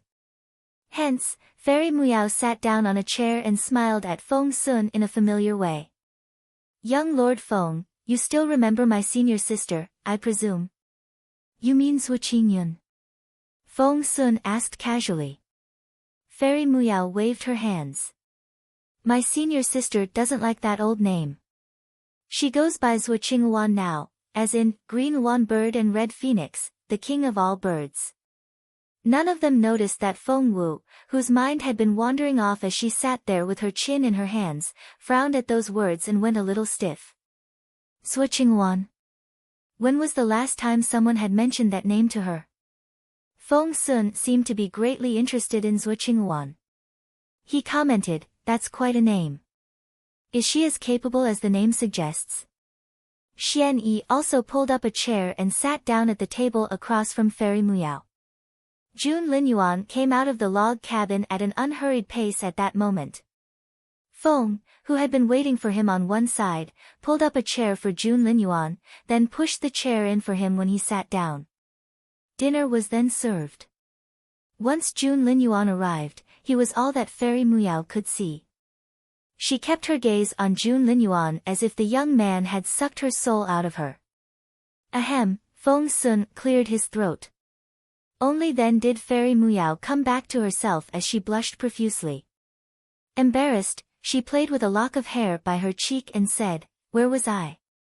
I believe you were talking about Zuo Qingluan."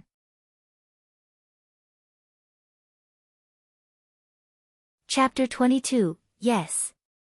That's right. My senior sister Zuo Qingluan. She's awesome. Fairy Muyao's eyes sparkled with pride at her senior sister's fame.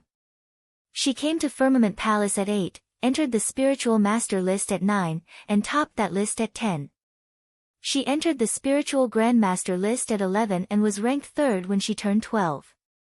She's 13 now, and according to our master, my senior sister will very likely top the Spiritual Grandmaster list this year. Why, that's something. She's catching up to us, said Feng Sun approvingly. The newcomer is coming to the fore. I guess we should work harder now, or she'll get ahead of us one day. Fairy Muyao raised her chin proudly. My master says that senior sister Zuo is the most talented and perceptive pupil she has ever taught. She also says all the time that it was lucky she took senior sister Zuo in back then, not the other one. The other one? Feng Sun asked curiously. Who's that?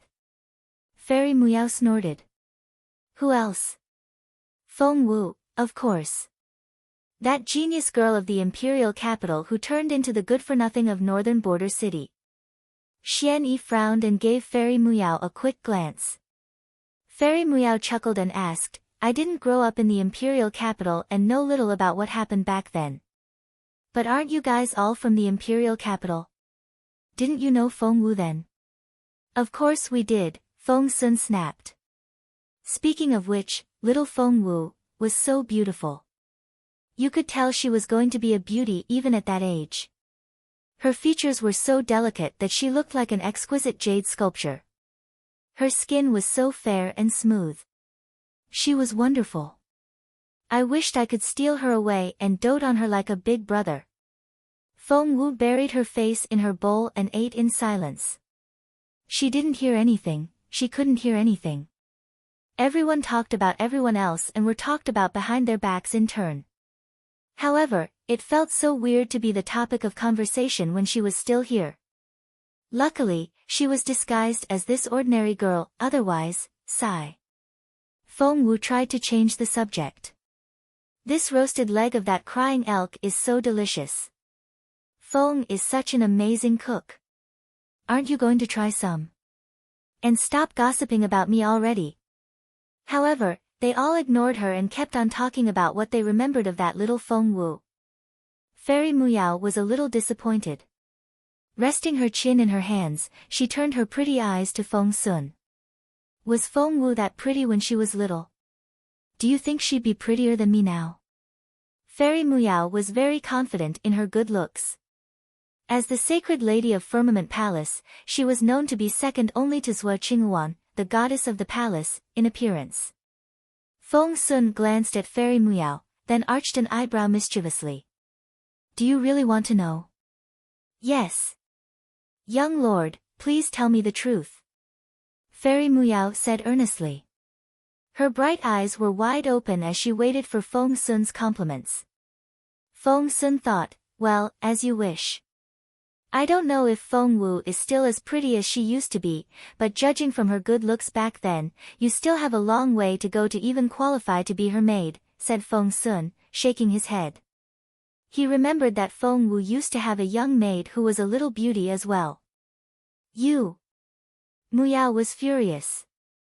The rims of her eyes turned red and she almost burst into tears. Feng Sun didn't expect her to cry so easily and looked frightened. Hey, I only told you the truth because you asked for it. I wasn't lying. Ask your cousin if you don't believe me. Xian Yi, say something. Tell her how pretty little Feng Wu was. Wait, Xian II, I remember that you used to compliment her, saying that she was going to be a beauty, didn't you? Feng Wu drew in her breath. How come you people are so gossipy? Those words coming from that poker-faced teenager. That was... Yes. Xianyi nodded.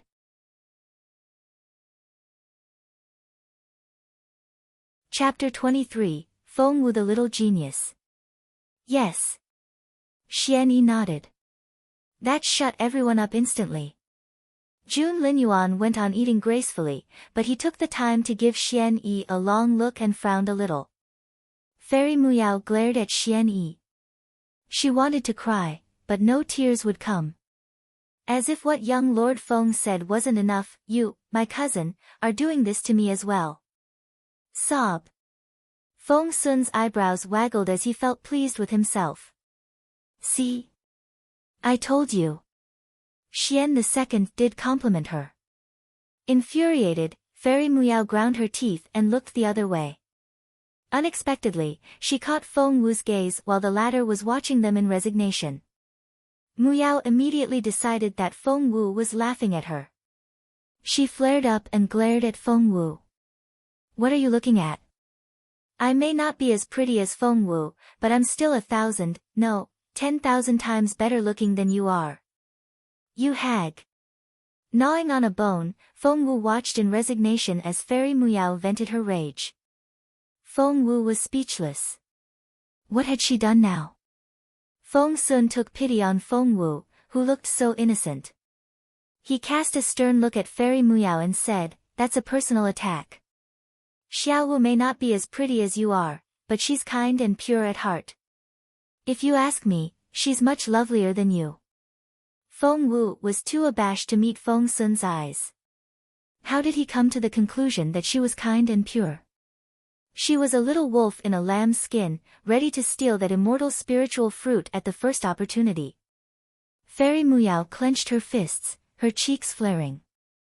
Are you suggesting that I'm unkind, impure, and not lovely enough? Feng Sun gave her a half-smile. Would a kind person call a complete stranger hideous? He heard it. He had heard it the first time. Fairy Muyao stared at Feng Sun and went stiff with fright. Driven by her anger, Muyao opened her big eyes wide. So, you brought Feng Wu up on purpose and said she was much more beautiful than me because you wanted to avenge this girl? Was that it? Young Lord Feng, you have no idea what Feng Wu looks like now, do you? Tearing at a tender, juicy piece of roasted leg of crying elk unhurriedly, Feng Sun gave Muyao a devil-may-care smile. Her mother was the most beautiful woman of the Zhenwu Empire of her time. How much worse can she be? Young lady, if you ask me, stop trying to compare yourself with her. She's way beyond you. You, Muyao fumed. She smacked the table and announced, "Fine. No one is going anywhere after we leave here. Let's go to the old Feng family manor. I'd like to see how that good-for-nothing will look standing next to me." Feng Wu was speechless. She now knew what an undeserved catastrophe felt like. Luckily, she was finally no longer the topic of conversation and she could eat her dinner in peace. However, she couldn't be more wrong. Feng Sun looked up at the starry night sky and sighed with emotion. Come to think of it, Feng Wu was so brilliant. Back then, everyone in the imperial capital knew the legends of her and she broke all the cultivation records there were to break. She was a level 3 spiritual master when she was 4, right? Level 4. Xianyi, who didn't seem to be paying any attention to Feng Sun's words, corrected the latter immediately. A level 4 spiritual master at 4 years old. We didn't even qualify as spiritual masters when we were 4, Feng Sun said in amazement. Of course, Boss Jun isn't included. He's not as ordinary as the rest of us.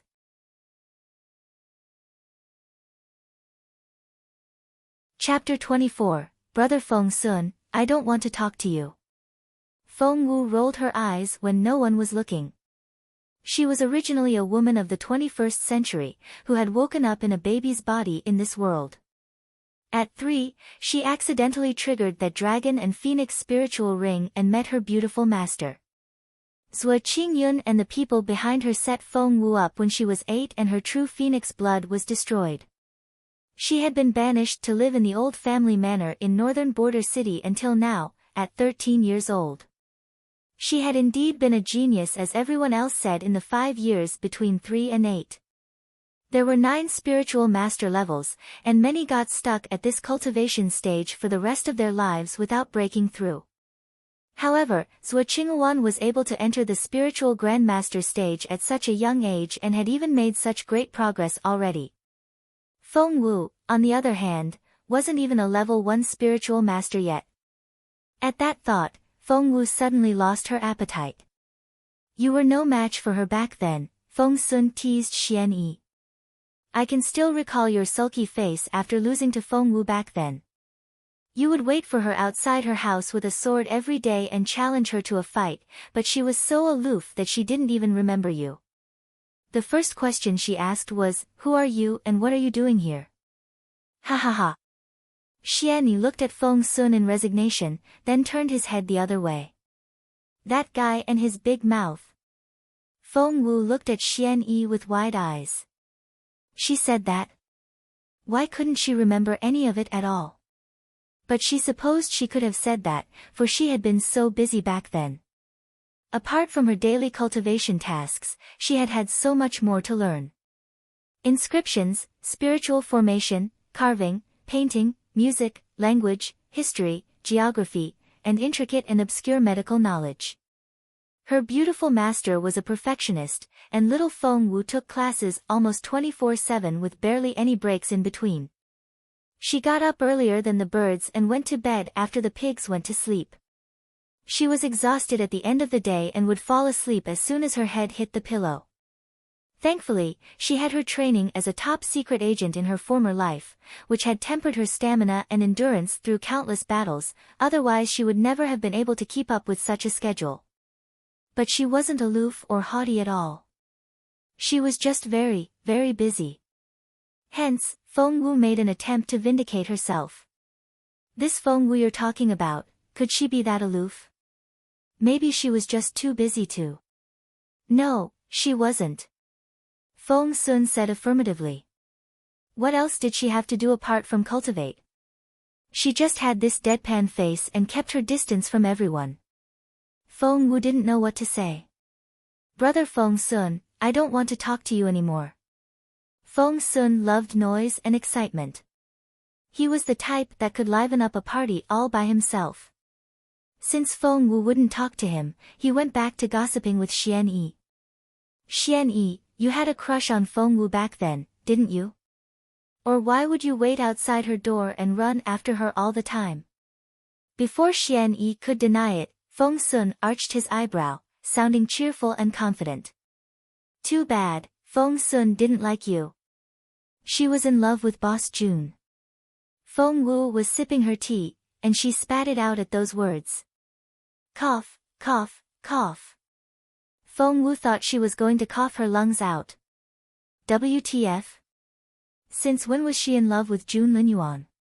She had only been 8 years old, for Christ's sake. What did kids of that age know about love? What Feng Sun said was pure slander. Feng Sun took out a white silk handkerchief in a hurry and dried the water on Feng Wu's face for her. He scolded her as he wiped her face. "I was talking about Feng Wu, the girl in love with Boss Jun, not you. Why are you being so fidgety?" Feng Wu was shouting at the top of her lungs in her head, "But I am Feng Wu."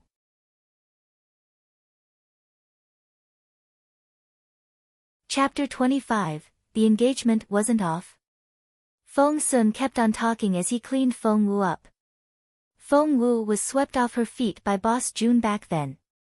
There was this time when she waited for us outside Imperial College, and when we came out, she inched toward us with this shy gait, handed him an eternity stone, then ran off. Ha ha ha. Feng Wu was speechless. It was a misunderstanding. A huge misunderstanding. It was an eternity stone, true, but she had delivered it for Chaoga, her BFF. And she had made that clear when she gave him the stone. How come they thought it was from her instead? Had her voice been drowned out by the laughter from Feng Sun and the others? Plus, she neither inched, nor was she shy.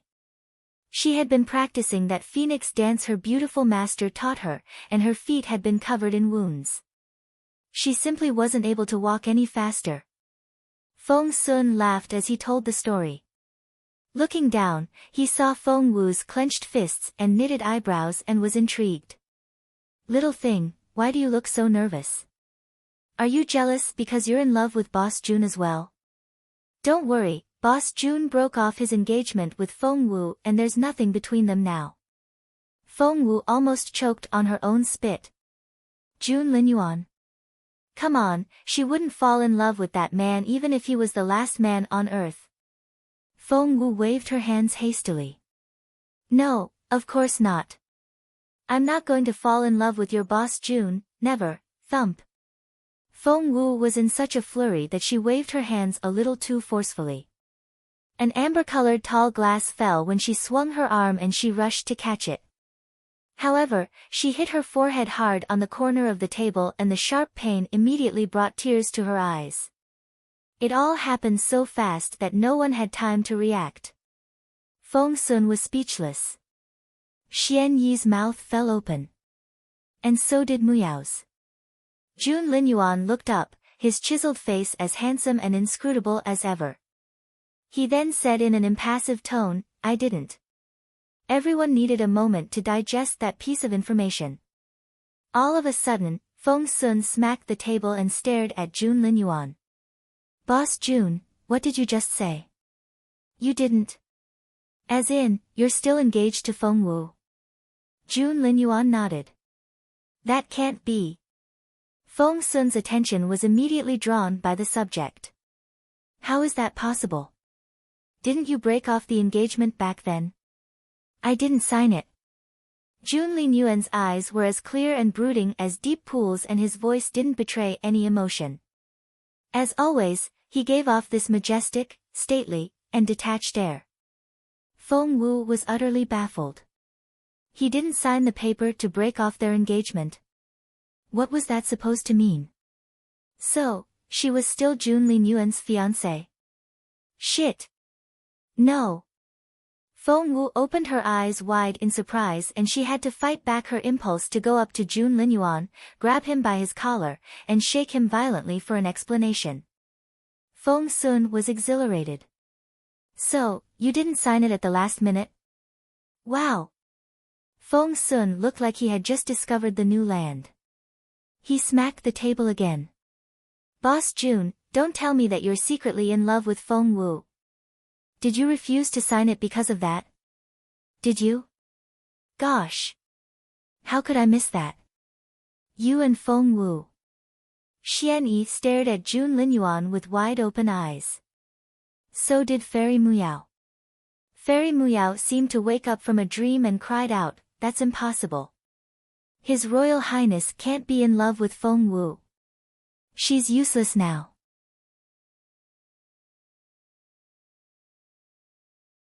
Chapter 26, Because She's Beautiful. Because she's beautiful, said Feng Sun. She's useless. Because she's beautiful. Because she's beautiful. Feng Sun nodded at Fairy Muyao, looking very sincere. Fairy Muyao had never felt so defeated at the successive blows she had received today. Feng Wu was exasperated and protested, waving her hands around, no, of course he's not in love with. She had to fight back that last me to stop herself from revealing her true identity. Feng Wu froze on the spot. Whoosh! Everyone's gazes turned from Jun Linyuan to Feng Wu. Feng Sun was speechless. Xian Yi's mouth fell open. Fairy Muyao fell silent. Feng Xiaowu. You. Say you don't like Boss Jun again? Feng Sun looked shocked. Feng Wu fell forward in despair until her forehead hit the table. She waved at them in resignation. I'm not even here. Go back to whatever you were talking about. All the words in the world weren't enough for her to give a convincing explanation, and she simply gave up. Glaring at Feng Wu, Fairy Muyao snorted inwardly. In your dreams. TCH. However, Feng Sun was too preoccupied to notice Feng Wu anymore. Rushing to Jun Linyuan's side, he asked in great agitation, "Boss Jun, you didn't answer my question. Did you refuse to break off the engagement because you like Feng Wu? Did you? Did you? Did you?" Ah! Jun Linyuan brushed Feng Sun off, finding the latter distasteful, and frowned. The other way round. The other way round? Feng Sun was as quick-witted as ever. Folding his arms, he snapped his fingers and announced confidently, "I see. What Boss Jun means is that seeing how infatuated Feng Wu was with you, you couldn't bring yourself to break her heart. So, that was why you didn't break off the engagement? Who on earth was so infatuated with Jun Linyuan?" Feng Wu almost jumped to her feet. However, to Feng Wu's utter disbelief, that born ruler and the majestic crown prince replied with a noncommittal, He gave a How could he? Feng Wu opened her eyes so wide that her eyeballs could have fallen out. What was that reply supposed to mean? Beside her, Fairy Muyao couldn't take it anymore. Biting her lip, she asked, "But why didn't you do it? Feng Wu is useless now. She can't cultivate anymore and will remain a mortal woman. She will grow old like they all do, and in a few decades, she'll be all white-haired and wrinkled. Your Royal Highness, she doesn't deserve someone as godlike as you." Those words brought silence to the table. Feng Sun said in a forlorn voice, "Feng Wu became Failure Wu when she was only 8, right? What a pity." Feng Wu glared at Feng Sun. Failure Wu? Failure? That was such an awful nickname. Feng Sun had no idea that the girl in question was sitting right across the table and was venting her anger inwardly. He was at a loss at the dirty look Feng Wu gave him. Fairy Muyao smirked. The Feng family pushed their daughter too far until Feng Wu's cultivation went awry. Her true phoenix blood exploded, turning her into a good-for-nothing that can't cultivate anymore. Who else could they blame but Feng Wu herself? She was too greedy. Feng Wu clenched her fists and smirked inwardly. So, that was the rumor the Zuo family spread. Pushed her too far. Cultivation gone awry. Her greed leading to her true phoenix blood exploding. Ha!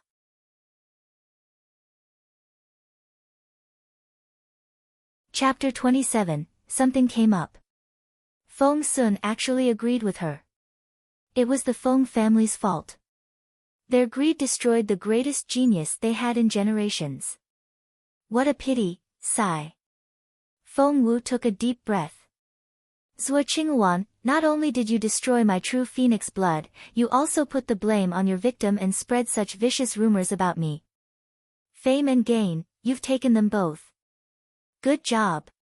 Feng Wu clenched her fists again at that thought. Immortal spiritual fruit. She had to get it ASAP. It turned out to be a rather eventful night.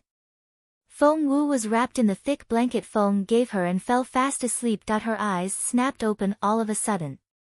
Instinct told her that danger was approaching. Feng Sun was surprised to see Feng Wu awake. You're up. What happened? Feng Wu sat up in her blanket, fully awake. Her eyes were so clear and focused that they reminded him of a sharp sword sliding out of its sheath. Feng Sun was a little baffled. Did he just see a coldness in Feng Xiaowu's eyes, that could only be forged after taking many lives and narrowly escaping death in countless battles? No, he had to be mistaken. When he looked again, the feeling was indeed gone. What? Feng Wu asked involuntarily. Feng Sun rubbed his eyes. I was seeing things. I thought I saw this cold, killing intent in your eyes. How could I be so wrong? That's so weird. Feng Sun shifted his gaze from Feng Wu, who had promptly risen to her feet, to Fairy Muyao, who was still sound asleep under her blanket. And Xiao Wu is supposed to be the useless one and she the level 5 spiritual master. Feng Sun shook his head. Seeing Feng Wu come out behind Feng Sun, Xian Yi frowned. His cold glance brushed past Feng Wu, then landed on Feng Sun. His voice was emotionless. Be responsible and don't be a burden to the team. Feng Wu knew perfectly well that Xian Yi was talking to her instead of Feng Sun. Deep down, the man considered her a burden to everyone else. Feng Sun rubbed his nose and looked at Feng Wu with his bright eyes. How about you? Feng Wu's black eyes looked so bright in the dark night that they reminded him of the twinkling stars in the sky. She was going to say something when she saw Linyuan dart her a glance. Stomach lurching, Feng Wu's back went stiff and she swallowed back the words. She was going to say that if they were about to be attacked by obsidian wolves, she had some expellant at hand that specially targeted those wolves. They could drive off the pack without breaking a sweat. However, it occurred to her at the last minute that she couldn't expose her real capabilities here, especially not when Linyuan was around. She had to look as useless as they assumed her to be. Only by showing her white feathers and appearing as harmless as a rabbit could she surprise the others when the time was right and take that immortal spiritual fruit from the crown prince. There was no other way. At that thought, the piercing look in Feng Wu's eyes disappeared and she cried out in a panicked voice, What should I do? Am I going to die? I don't want to die. Stay right behind me and don't go anywhere, said Feng Sun earnestly. You have no spiritual essence. Anything here can easily kill you. Feng Wu nodded. Yes. I'll do that. Wait, where is the crown prince? Looking around, she saw that the only ones here were her, Feng Sun, Xian Yi, and Fairy Muyao, who still hadn't woken up. Both Linyuan and Feng were nowhere to be found. Feng Sun pulled Feng Wu behind him, the look on his face grave.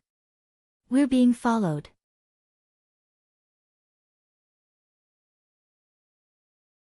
Chapter 28, Die. Feng Wu asked curiously, being followed?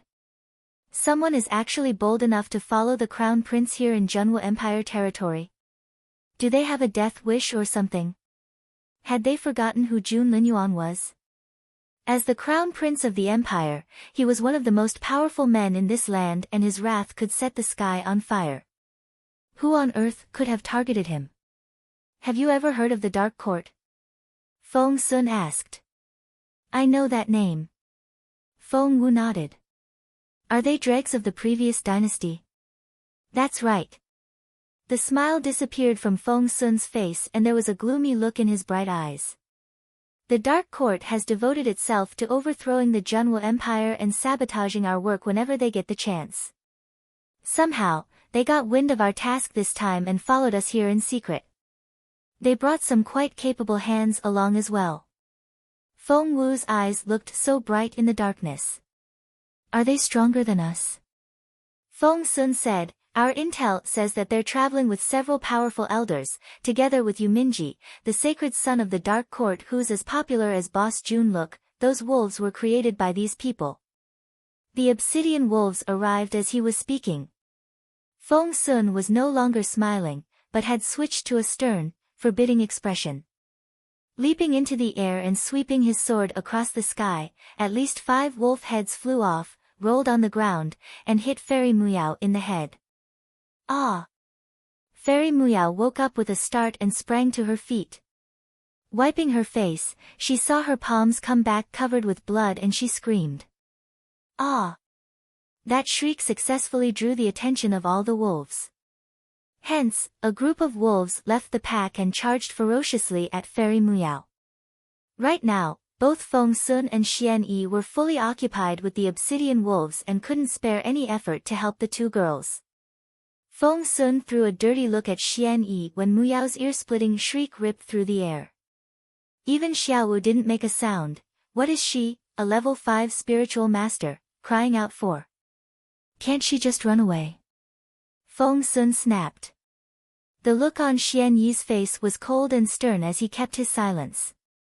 And you call Xiaowu a burden? If you ask me, that little cousin of yours is the biggest burden of all. As he cut his way through the obsidian wolves, Feng Sun wouldn't stop venting his sarcasm. Xianyi couldn't contradict him even if he wanted to, for Feng Sun was telling the truth. At that moment, the squad of wolves had almost reached Fairy Muyao. Fairy Muyao looked frightened. She was fine taking on 1 or 2 wolves at a time, but at least 24 wolves were now charging at her. What should she do? She didn't want to die here. Looking up, she spotted Feng Wu. A sinister look flickered in her eyes. Since she didn't want to die herself, that annoying ugly girl would die instead. It would be the greatest honor for that girl to die for a fairy like her. At that thought, Fairy Muyao swiftly turned around and dashed toward Feng Wu. She cried out loudly as she ran, "Help!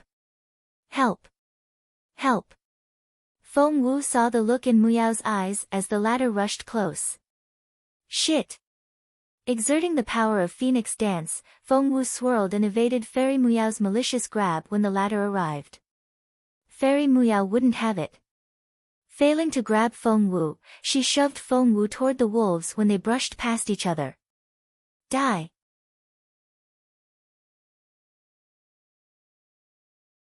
Chapter 29, Why didn't they bite her?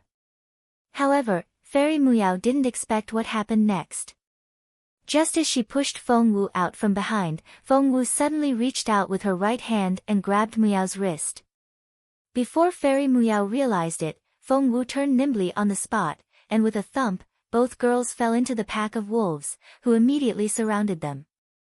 Although Fairy Muyao had spiritual essence and was a level 5 spiritual master, Feng Wu had taken her by surprise.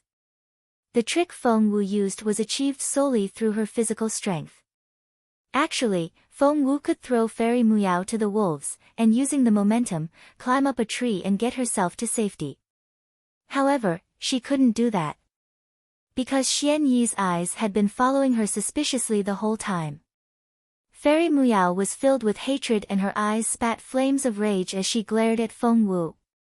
How dare that stupid girl plot against her? But before Fairy Muyao could say anything, Feng Wu began to scream.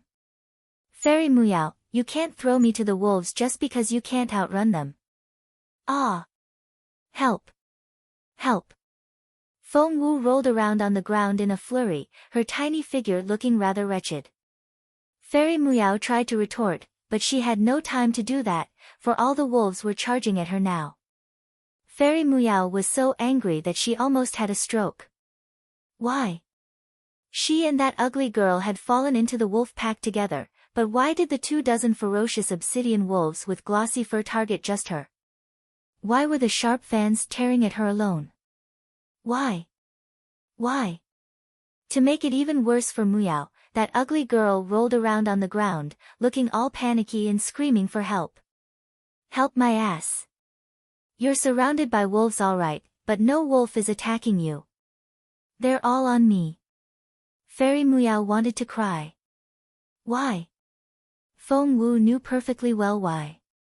It was because of that obsidian wolf expellant she carried. Before she fell into the wolves, she had rubbed the expellant all over her arms. It had a smell that repulsed obsidian wolves and they wouldn't get anywhere close to Feng Wu. But Fairy Muyao knew none of that. She was driven insane by the wolves. Her clothes were in shreds, her legs were scratched, and her disheveled hair made her look like a crazy woman. She wailed as she struggled to fend off the fangs of the obsidian wolves. Why are you all biting me? Why don't you bite her? Why? Sob. By now, Feng Sun and Xian Yi had killed most of the obsidian wolves. Seeing that they weren't getting anywhere, the remaining obsidian wolves fled. Are you alright? Feng Sun was amused to see Feng Wu, who was flailing all 4 limbs while covering her eyes with both hands, rolling around on the ground and crying for help. He said grumpily, "Stop shouting. The obsidian wolves are all gone." Only then did Feng Wu open her eyes and sit up, looking pleasantly surprised. Are we safe now? Are we? Gosh, I'm not dead. Fairy Muyao couldn't even cry now. She was covered with cuts and bruises, her clothes were speckled with blood, and her hair looked like a haystack. Her face had gone blank and she couldn't look any more a sorry state.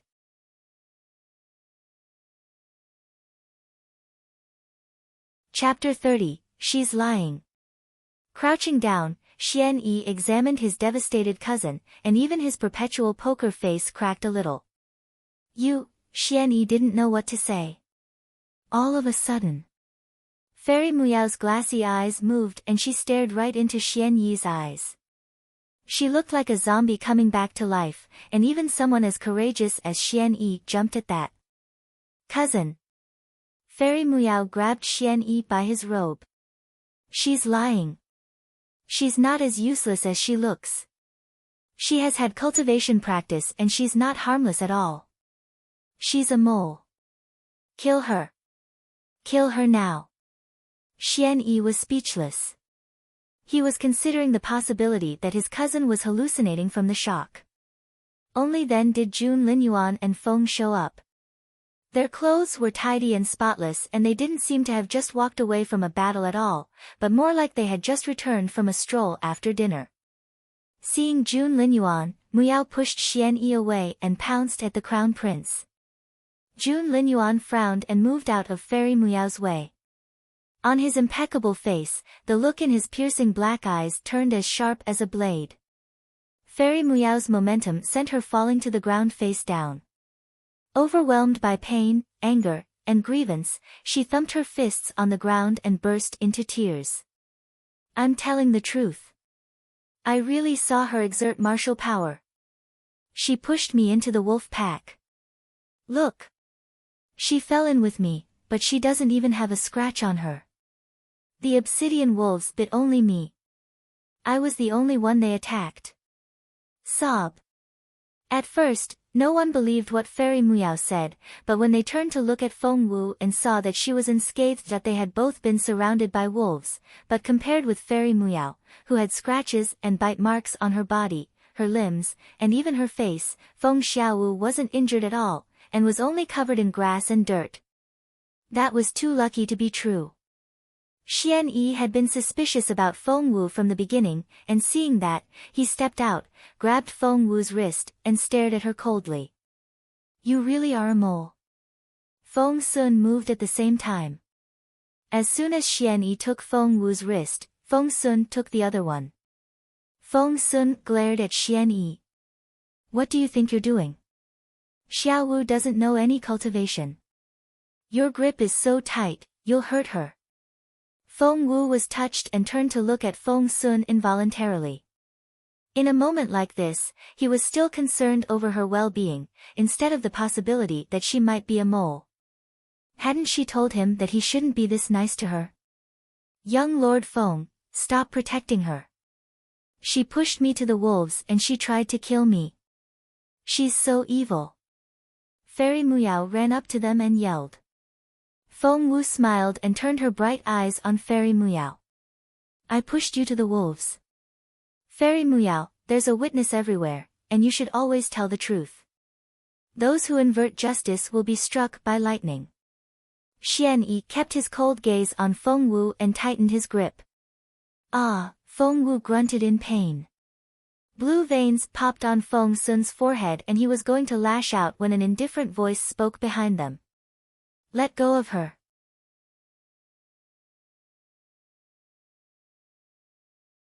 Chapter 31, So Damn Lucky. Let go of her. The voice was majestic, detached, and resolute, which evoked a sense of deference in everyone. Before they knew it, everyone turned to the voice. With his chiseled face and clear eyes, the teenager looked poised, elegant, and formidable. Boss Jun. Xian Yi frowned. We can't take Muyao at her word, but her suspicion isn't unfounded. This Xiaowu girl isn't what she claims to be. Feng Sun threw a dirty look at Xian Yi and said again, stressing each word, Boss Jun has spoken. Let go of her. Xian Yi looked grimly at Feng Wu, but didn't dare disobey Linyuan, even if he was the crown prince's childhood friend. Thus, he loosened his grip and let go of Feng Wu's hand. Feng Sun pulled Feng Wu to his side right away and asked anxiously, Are you alright? Does it hurt? Feng Wu's role today was as the innocent, fragile weakling of the team.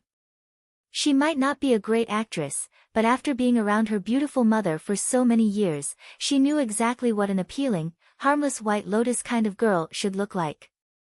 She put on an award-winning act. The rims of her eyes reddened, but she fought to keep her tears at bay. Her eyes glistened as she stubbornly tried to stop herself from crying. There you go, one ordinary, unyielding, and utterly wronged girl on a roll. Xianyi only glanced at Feng Wu in passing, but was immediately overwhelmed by guilt. Had he really wronged the girl? Feng Sun's heart went out to Feng Wu and he couldn't stop casting stern looks at Xianyi. Xianyi said grumpily, I have every reason to be suspicious. Why did those obsidian wolves only attack Muyao? Was she that damn lucky? I don't buy it. Actually, she was that damn lucky. Linyuan pursed his thin lips. His voice wasn't loud, but there was a confidence in it that wouldn't be challenged. What? Xianyi stared at Linyuan, unable to utter a word. Linyuan didn't reply, but only nodded at Feng. Feng began to speak, his face as impassive as ever. I can detect the scent of 7 frosty night grass on Miss Feng.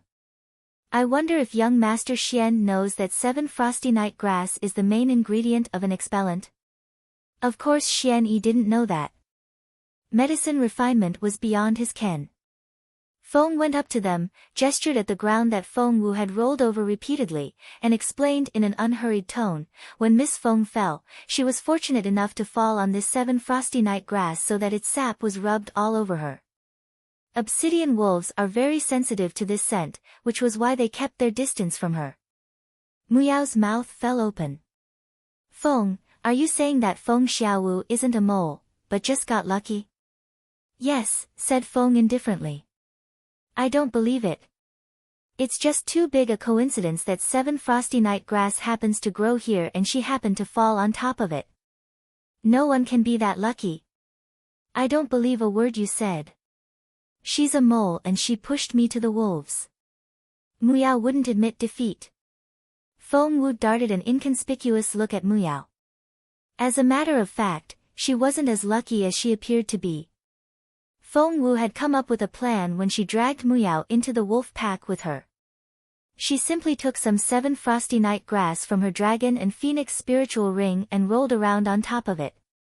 However, no one but Feng Wu herself knew that.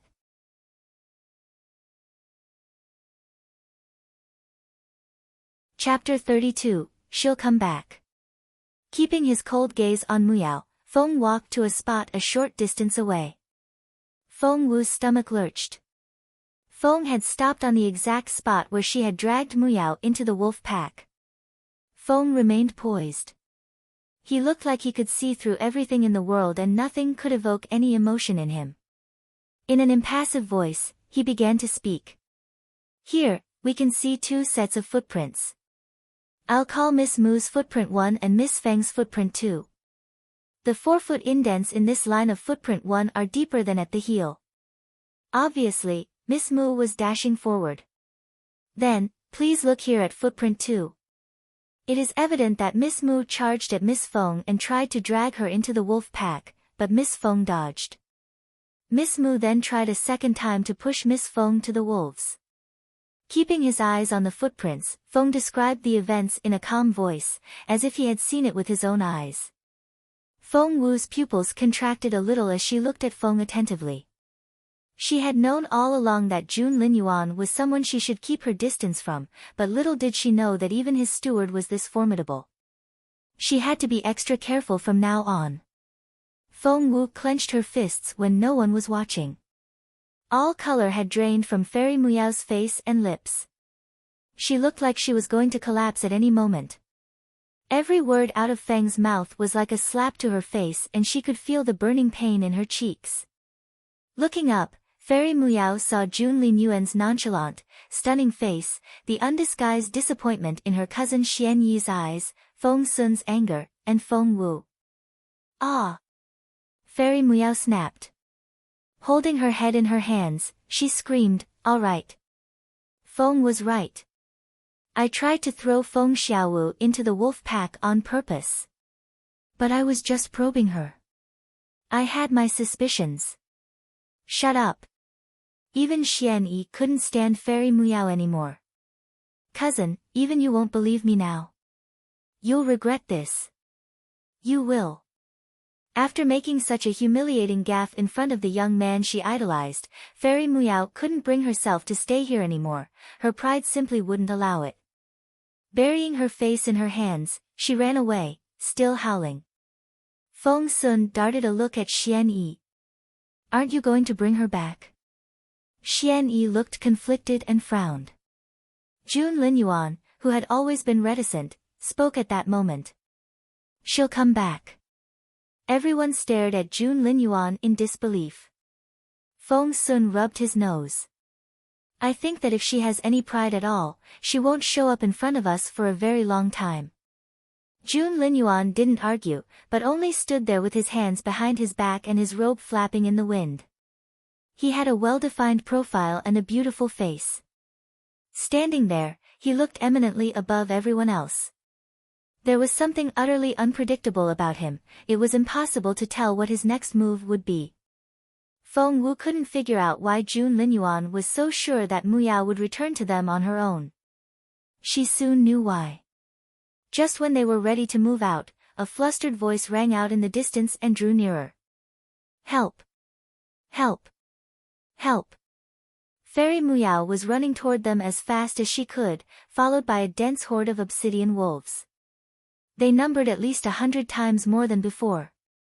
Tens of thousands of wolves closed in on them, and their howls were blood-curdling.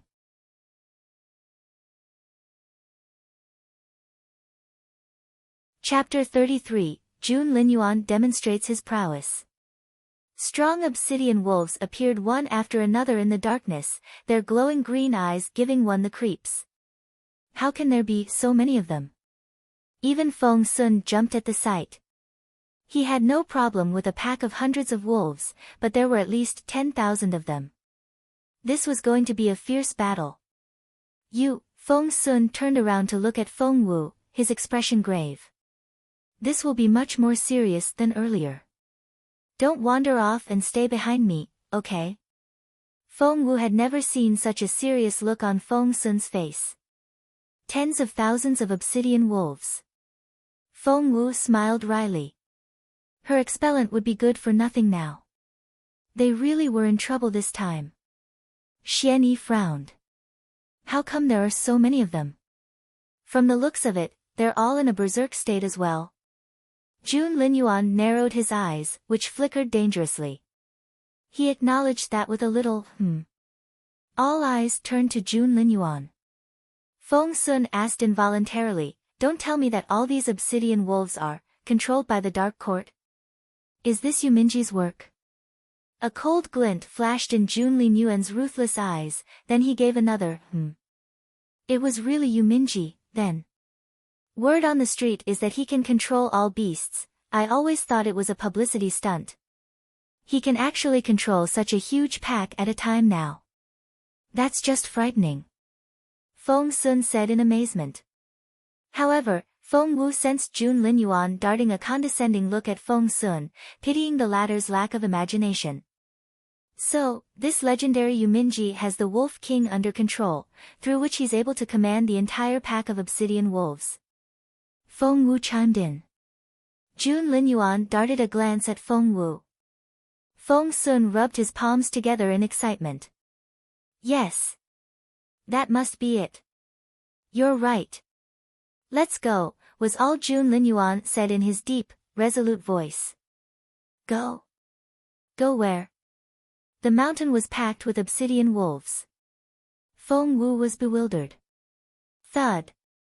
Feng Sun's knuckles landed on Feng Wu's smooth forehead, and she covered the spot where she had been hit with one hand. She stared at Feng Sun in confusion. Feng Sun said, don't worry. After knowing the guy for so many years, I've learned that however unbelievable Boss Jun's words sound, in the end, everything turns out just as he predicted. Let's go. Feng Wu walked next to Feng Sun. Then, she saw something truly amazing. Jun Linyuan stepped forward casually, as if the obsidian wolves weren't there at all. The Wolf King at the front of the pack stared at Jun Linyuan with its cruel scarlet eyes, ready to tear out his throat at any moment. All the other obsidian wolves snarled, but were forced to stumble back at Jun Linyuan's imposing aura. Staring at Jun Linyuan, the wolves had deference and fear written all over their faces. They couldn't for the life of them figure out why their king was forcing them to provoke this human teenager, who was giving them the creeps. They didn't want to die. All of a sudden, the eyes of the Wolf King flickered and the bloodthirsty look in them was replaced by clarity. The Wolf King's howl resonated in the silent night. Aro.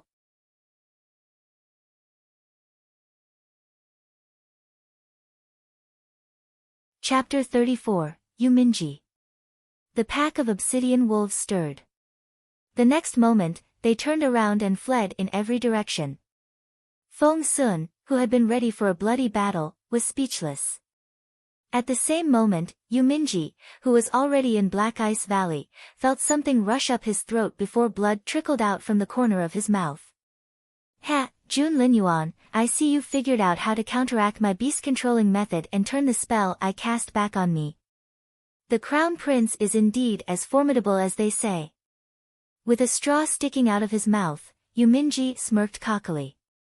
A complacent look flickered in his eyes as he turned his gaze to an indistinct dot of light up on the cliff. Too bad, you're late, and that immortal spiritual fruit is meant to be mine. At those words, Yu Mingye grabbed the stone wall with both hands and dashed up the cliff, soon disappearing into the night sky. Meanwhile, Jun Linyuan's team was still hurrying along on their journey in the dark. The more Feng Sun thought about it, the more worried he became. Rushing to Jun Linyuan's side, he asked, Boss Jun, what are we looking at now? Please don't tell me that Yu Mingye has reached Black Ice Valley already. Jun Linyuan replied in an unwavering tone, yes. Are you kidding me? Feng Sun nearly jumped into the air. He's there already. Boss, Black Ice Valley is where that immortal spiritual fruit is. Aren't you worried that he'll take the fruit first? How can you stay this calm? He won't. Despite his laconic answer, there was something about Jun Linyuan's tone that couldn't be challenged. How can you be so sure? Feng Sun was a little exasperated.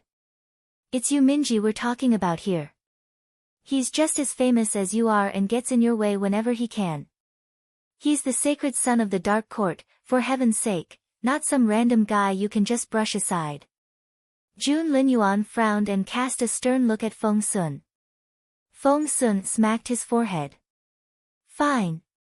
That's Yu Mingye, a guy not worthy to be mentioned alongside you and who is a tad inferior to you in his capabilities. But that doesn't change the fact that he's a tough opponent. Feng Wu asked curiously, is this Yu Mingye very formidable? Feng Sun turned into a chatterbox at that question. He said grumpily, Yu Mingye is supported by a bunch of elders that are hopelessly loyal to him, not to mention that the guy is super talented and capable, second to no one but Boss Jun plus, that guy is erratic and unpredictable.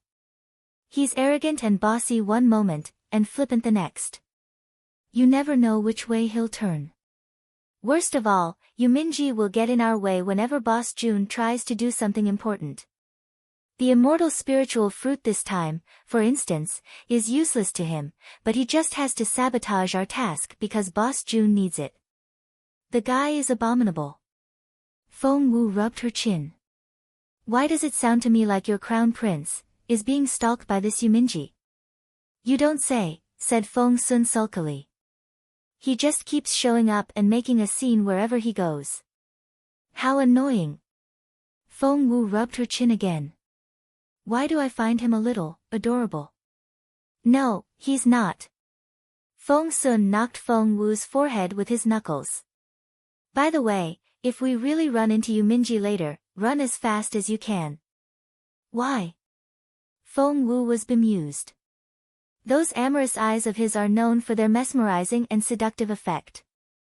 When I say that no lady has been able to resist him, I'm not exaggerating.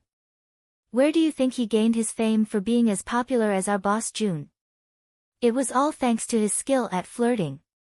So, for the sake of your own safety, run away as far as you can from him, copy that? Feng Sun enjoined. Sure. Feng Wu obviously didn't register any of that in her brain. Shortly afterward, the team reached the perimeter of Black Ice Valley, when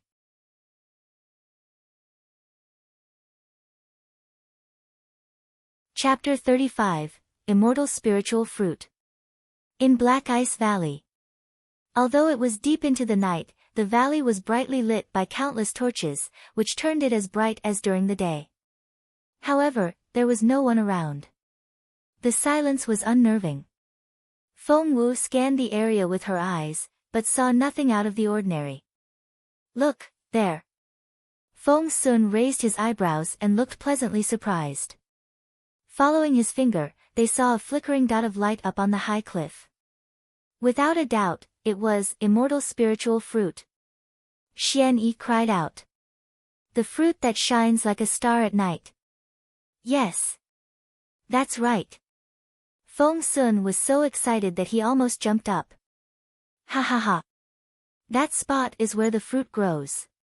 If we've guessed right, that flash of light is our immortal spiritual fruit. But what's going on here? Xian Yi frowned a little. The place looks ransacked. It must have been quite the battle. At that very moment, Feng Wu's unblinking bright eyes were fixed on that towering cliff and the dot of light on it. They were right. That was exactly where that immortal spiritual fruit was. Feng Wu had kept a close watch on that immortal spiritual fruit for the past few years, for once she obtained it, she would be able to refine the 9 transformation spirit restoration pill, and with the pill, she would be able to resume her cultivation. Resume her cultivation. She would be that genius teenage girl again. The temptation was so great that she could hardly stand still. Eyes shining, she clenched her fists under her long sleeves. The next moment, Feng Wu realized that something wasn't right. Based on her past observations, a formidable, blood-curdling sacred emerald python always hovered around the fruit. All her attempts to get closer to the fruit were rendered futile by the bone-chilling energy the python gave off. There was nothing she could do about it. However, she neither saw the python nor sensed its energy now, which was rather unusual. Linyuan's thin lips moved and he said quietly, the guy isn't completely useless. What? Feng Sun was bewildered at first, but soon, his eyes lit up. Boss Jun, this is your doing, isn't it? You set Yu Mingye up again. That sacred emerald python was lured away by his elders, wasn't it? Linyuan gave another indifferent, Feng Sun couldn't help but pity Yu Mingye a little in her head. That teenager had fallen into Boss Jun's trap every single time, but he just kept coming back for more. Feng Sun said, this is strange. If Yu Mingye's people have lured that python away, why hasn't he taken the fruit already? The tiniest smile emerged on Linyuan's charming face, but he didn't say a word. The next second, Linyuan leapt up, stepped on the cliff wall, and swiftly dashed upward. In a matter of seconds, he was a long way off the ground already. Feng Sun watched enviously. He then exchanged looks with Xian Yi and said, let's go. After that, both guys kicked the cliff wall with the tips of their feet and they were off like shooting arrows. They were so quick. Feng Wu kept her unblinking gaze on the 3 teenagers, who were getting smaller and smaller in her sight. Her eyes twinkled in excitement and she clenched her fists tight. Immortal spiritual fruit. It was her immortal spiritual fruit.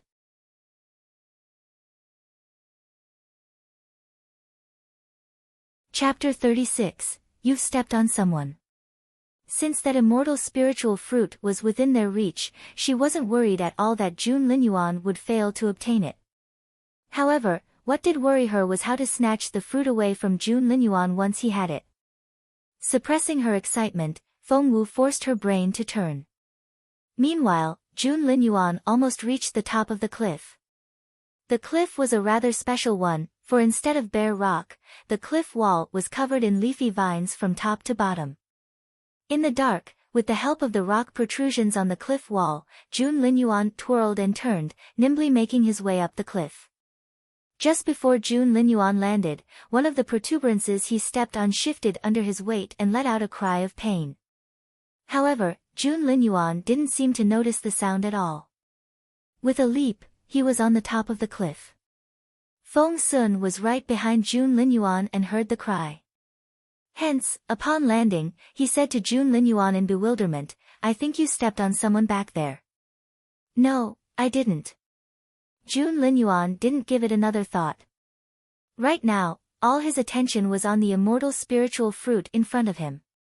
Moonlight poured down through the clouds like water, and an immortal spiritual flower that was as white as a magnolia slowly blossomed under the moon. It was fruiting as they watched. Gleaming and translucent, the immortal spiritual fruit was as flawless as a piece of white jade. Its beauty was breathtaking. All their orifices seemed to open up at the dense spiritual essence the fruit gave off. Around the plant was a long strip of glistening snake skin. That's the skin the sacred emerald python shed. Judging from its color, the python has completed all 9 transformations already. It must be terrifyingly powerful now. If we had to fight it head-on. Boss Jun, what chance do we stand? Feng Sun had forgotten all about the person Jun Linyuan had stepped on, and all he could think of now was this splendid python skin. Jun Linyuan's nice straight eyebrows creased a little. We'd be just as severely injured as it. Patting his chest, Feng Sun rejoiced. Ha ha ha. Luckily, Boss Jun tricked Yu Mingye into luring that python away, or even if we could defeat it, it'd be at great cost. Sigh, I wonder how pissed Yu Mingye will be after he realizes that we've stolen his prize. Yu Ming, Jun Linyuan frowned, looking confused. Feng Sun said in resignation, Yu Mingye, the guy's name is Yu Mingye. Come on, Boss Jun, Yu Mingye thinks of you as his #1 enemy and he's been trying to get your attention whenever he has a chance. You don't even remember his name? Jun Linyuan was still frowning. That won't be necessary. Feng Sun couldn't help but say a silent prayer for Yu Mingye. Poor guy. If he finds out that the person he's deemed as his archenemy can't even remember his full name, and wasn't planning to, for that matter, how mad would he be? Sigh, it's good that he's not here, or he'd explode. Jun Linyuan forgot about the subject right away. With a flick of his fair, slender fingers, the immortal spiritual fruit automatically flew toward the white jade box in his hands. Once the fruit was inside, the lid closed on its own and the box locked with a click. Jun Linyuan turned around swiftly, his robe flapping in the wind. His foot pushed down on the cliff wall, and with the momentum, he jumped off. On his way down, he stepped on that round, black protuberance again, but paid no attention to it whatsoever.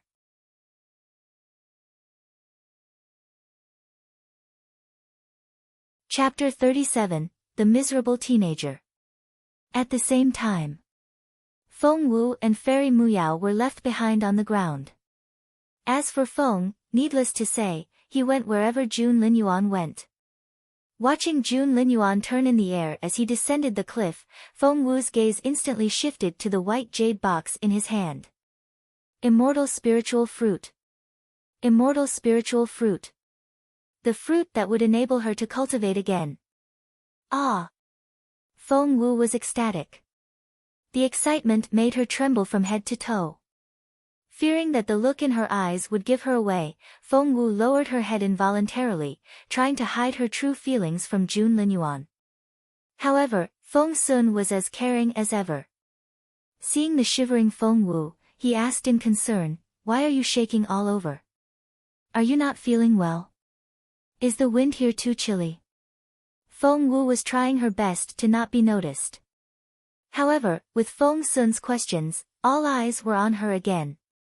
Fairy Muyao snapped, "Chilly night wind? If you ask me, she's shaking in excitement because of the immortal spiritual fruit. I told you already, she's a mole." Feng Sun glared at her. Instead of scolding Muyao, he turned to warn Xian Yi, "Normally, I won't hit a woman, but that doesn't include the really annoying ones." Xian Yi glanced at Feng Sun in resignation. He couldn't for the life of him figure out what was so special about this Feng Xiaowu that the young lord of Northern Feng Mansion wouldn't stop standing up for her. At that thought, Xian Yi patted Fairy Muyao on the shoulder and warned her, "Did you hear that? Do you understand what it means? Keep it in mind." He was obviously shirking his responsibility and was telling Fairy Muyao that he wouldn't interfere if Feng Sun decided to teach her a lesson. Fairy Muyao wanted to cry, but no tears would come. Why wouldn't her elder cousin look out for her like the others? However, Linyuan's eyes flickered at that moment. He didn't seem to hear their bickering at all, but only said quietly, "The 9 transformation sacred emerald python is coming back. Time to move out." Hence, they quickly left, led by Linyuan. Shortly after the team departed, up on the cliff, a head finally moved under the thick growth of vines. Russell. The teenager let go and rolled down the cliff. Russell. Luckily, the cliff wall from that point down was covered in vines and leaves. He slid all the way down until he landed on a pile of withered grass. Bah! A teenager with the most seductively charming face scrambled out of the haystack. Bits of straws stuck to him from top to bottom, especially his hair. Because he had rolled down the slope, his hair looked like a chicken coop, which was unkempt and covered in grass. The teenager that should look stunningly beautiful but had become the most miserable sight was none other than the Yu Mingye Feng Sun had been talking about a moment ago. This had to be the worst day of young Mr. Yu's life. He did have the upper hand at first. He reached Black Ice Valley before Linyuan did. That was because he had used special means to control the pack of obsidian wolves as he tried to stall Linyuan by using the tens of thousands of wolves. However, little did Yu Mingye expect that when he was almost at the top of the cliff and 10 meters away from the immortal spiritual fruit that 8 transformation sacred emerald python finally succeeded in its cultivation and obtained its 9 transformation immortal form. A beam of sinister cold light shot out from the python's forehead. Whoosh!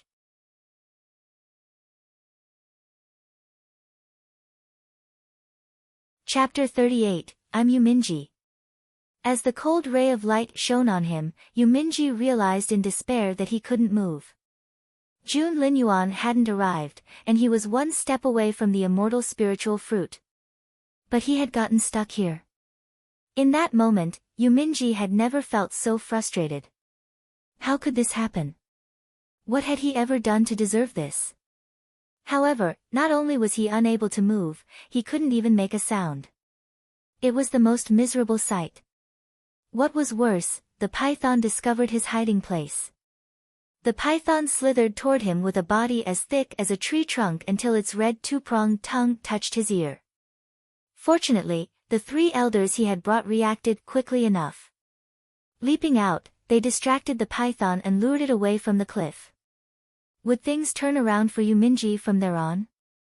In point of fact, the teenager who was excellent beyond comparison would turn into the most unfortunate guy whenever Linyuan was involved. Linyuan ran up the cliff by finding his footing along the way, and that last protuberance he had stepped on was Yu Mingye's head. And he stepped on it twice. To Yu Mingye's further exasperation, Linyuan couldn't remember his name. Linyuan couldn't even remember his name. It was such a hard blow that Yu Mingye nearly had a heart attack. I'm Yu Mingye. Ah! When he was finally able to move again, Yu Mingye shouted at the top of his lungs in the direction that Linyuan and the others had left in.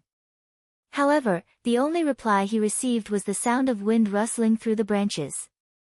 You stepped on my head. Ah! Yu Mingye almost gave himself a stroke. Not only didn't Linyuan admit that he had stepped on another person, he couldn't even pronounce Yu Mingye's full name. That was ridiculous. Yu Mingye didn't care all that much about some immortal spiritual fruit. The only reason he had shown up here was to make life harder for Linyuan. Because Linyuan's goal was to obtain the fruit, Yu Mingye made it his goal to stop Linyuan from getting it. You've taken it. I didn't see that coming. Linyuan, do you think I'll just let you leave? In your dreams. Yu Mingye clenched his fists. You'll soon learn what I'm capable of. Just then, he sensed a fluctuation of spiritual essence coming his way. Yu Mingye was elated. His elders were back. It was indeed the 3 elders, who were followed by that injured python. Yu Mingye smirked. Jun Linyuan, do you think you'll take the immortal spiritual fruit away just like that? Just wait and see. After that, Yu Mingye led the python in Jun Linyuan's direction. Somewhere ahead of Yu Mingye, the team was pressing forward. Even Fairy Muyao, the most finicky of them all, had stopped talking and was focused on hurrying along. Just then, a furious snarl rang out behind them. Thieves! Give me back my immortal spiritual fruit. The 9 transformation sacred emerald python stuck out its 2-pronged tongue, which flashed through the air like a red whip. It slashed down at Feng Wu. Feng Sun didn't notice it at first, but when he realized who the python was attacking, it was too late. A chill ran down Feng Wu's spine as death caught her by the elbow.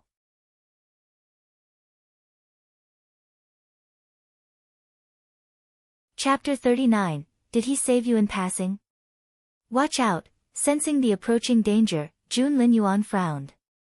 Without knowing it, he pulled Feng Wu to one side. The next moment, he was fighting the python head-on. Although Feng Wu was saved from the python's attack, Jun Linyuan hadn't exactly been gentle with his pull. He tossed Feng Wu aside as soon as she was out of harm's way. Thump! Feng Wu landed face down in the mud. Yu Mingye, who had arrived on the scene right after the python, watched this in amazement. His fine eyebrows creased and his bright eyes had a confused look in them as he mumbled, "That can't be right. He saved that girl. That's just not something Jun Linyuan would do. Why did he do that?" Deeming himself Jun Linyuan's ultimate rival since they were little, Yu Mingye was baffled. Feng Wu turned her head involuntarily at his voice. Many years later, Yu Mingye would still remember when he met Feng Wu for the first time. She turned around in her confused state, and in her disguise, she looked as ordinary as any other teenage girl out there. She was spitting dirt out of her mouth, together with a few bits of straw. It was the most sorry and adorable picture ever. Ha ha ha ha, Yu Mingye guffawed mercilessly. Feng Wu turned her resentful gaze on him right away. Their eyes met, and the next second, Yu Mingye realized that he had just exposed himself. He cried out and dashed off right away, hiding himself in one of the trees. Feng Wu was speechless. While Feng Wu was still trying to figure out what was going on, Fairy Muyao glared at her and said, "Don't for 1 minute think that His Royal Highness saved you because you're special.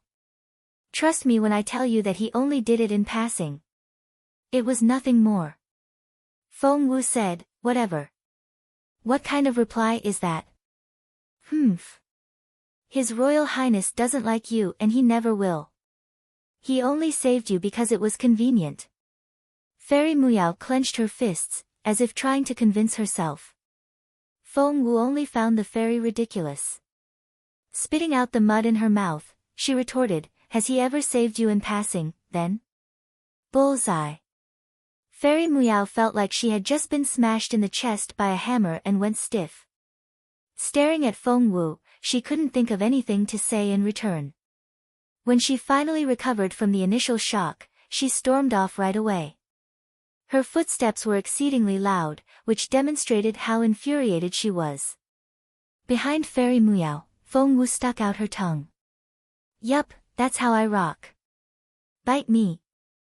Now far away on a branch, Yu Mingye bit his lip, his amorous eyes darting around. The fairy was right, Jun Linyuan had indeed pulled that ordinary girl away from danger. Was she somehow special to Jun Linyuan? Yu Mingye examined Feng Wu up and down. She had a face that looked no different from the next girl. She was so slight that the wind could blow her away. And she had no spiritual essence or cultivation whatsoever. If he had to say something nice about her, he supposed that she did have very clear, bright eyes. She was Jun Linyuan's type. Seriously? Rubbing his chin, Yu Mingye frowned and found it hard to believe. His elders arrived at that moment. After jumping into the old tree that was so thick it would take 10 people to join hands all the way around its trunk, the head of the elders asked Yu Mingye, "Young master, what's bothering you?" Yu Mingye sighed. "Your Excellency, do you still remember the oath I took? You're tuning in to the Blissful Bookshelf YouTube channel.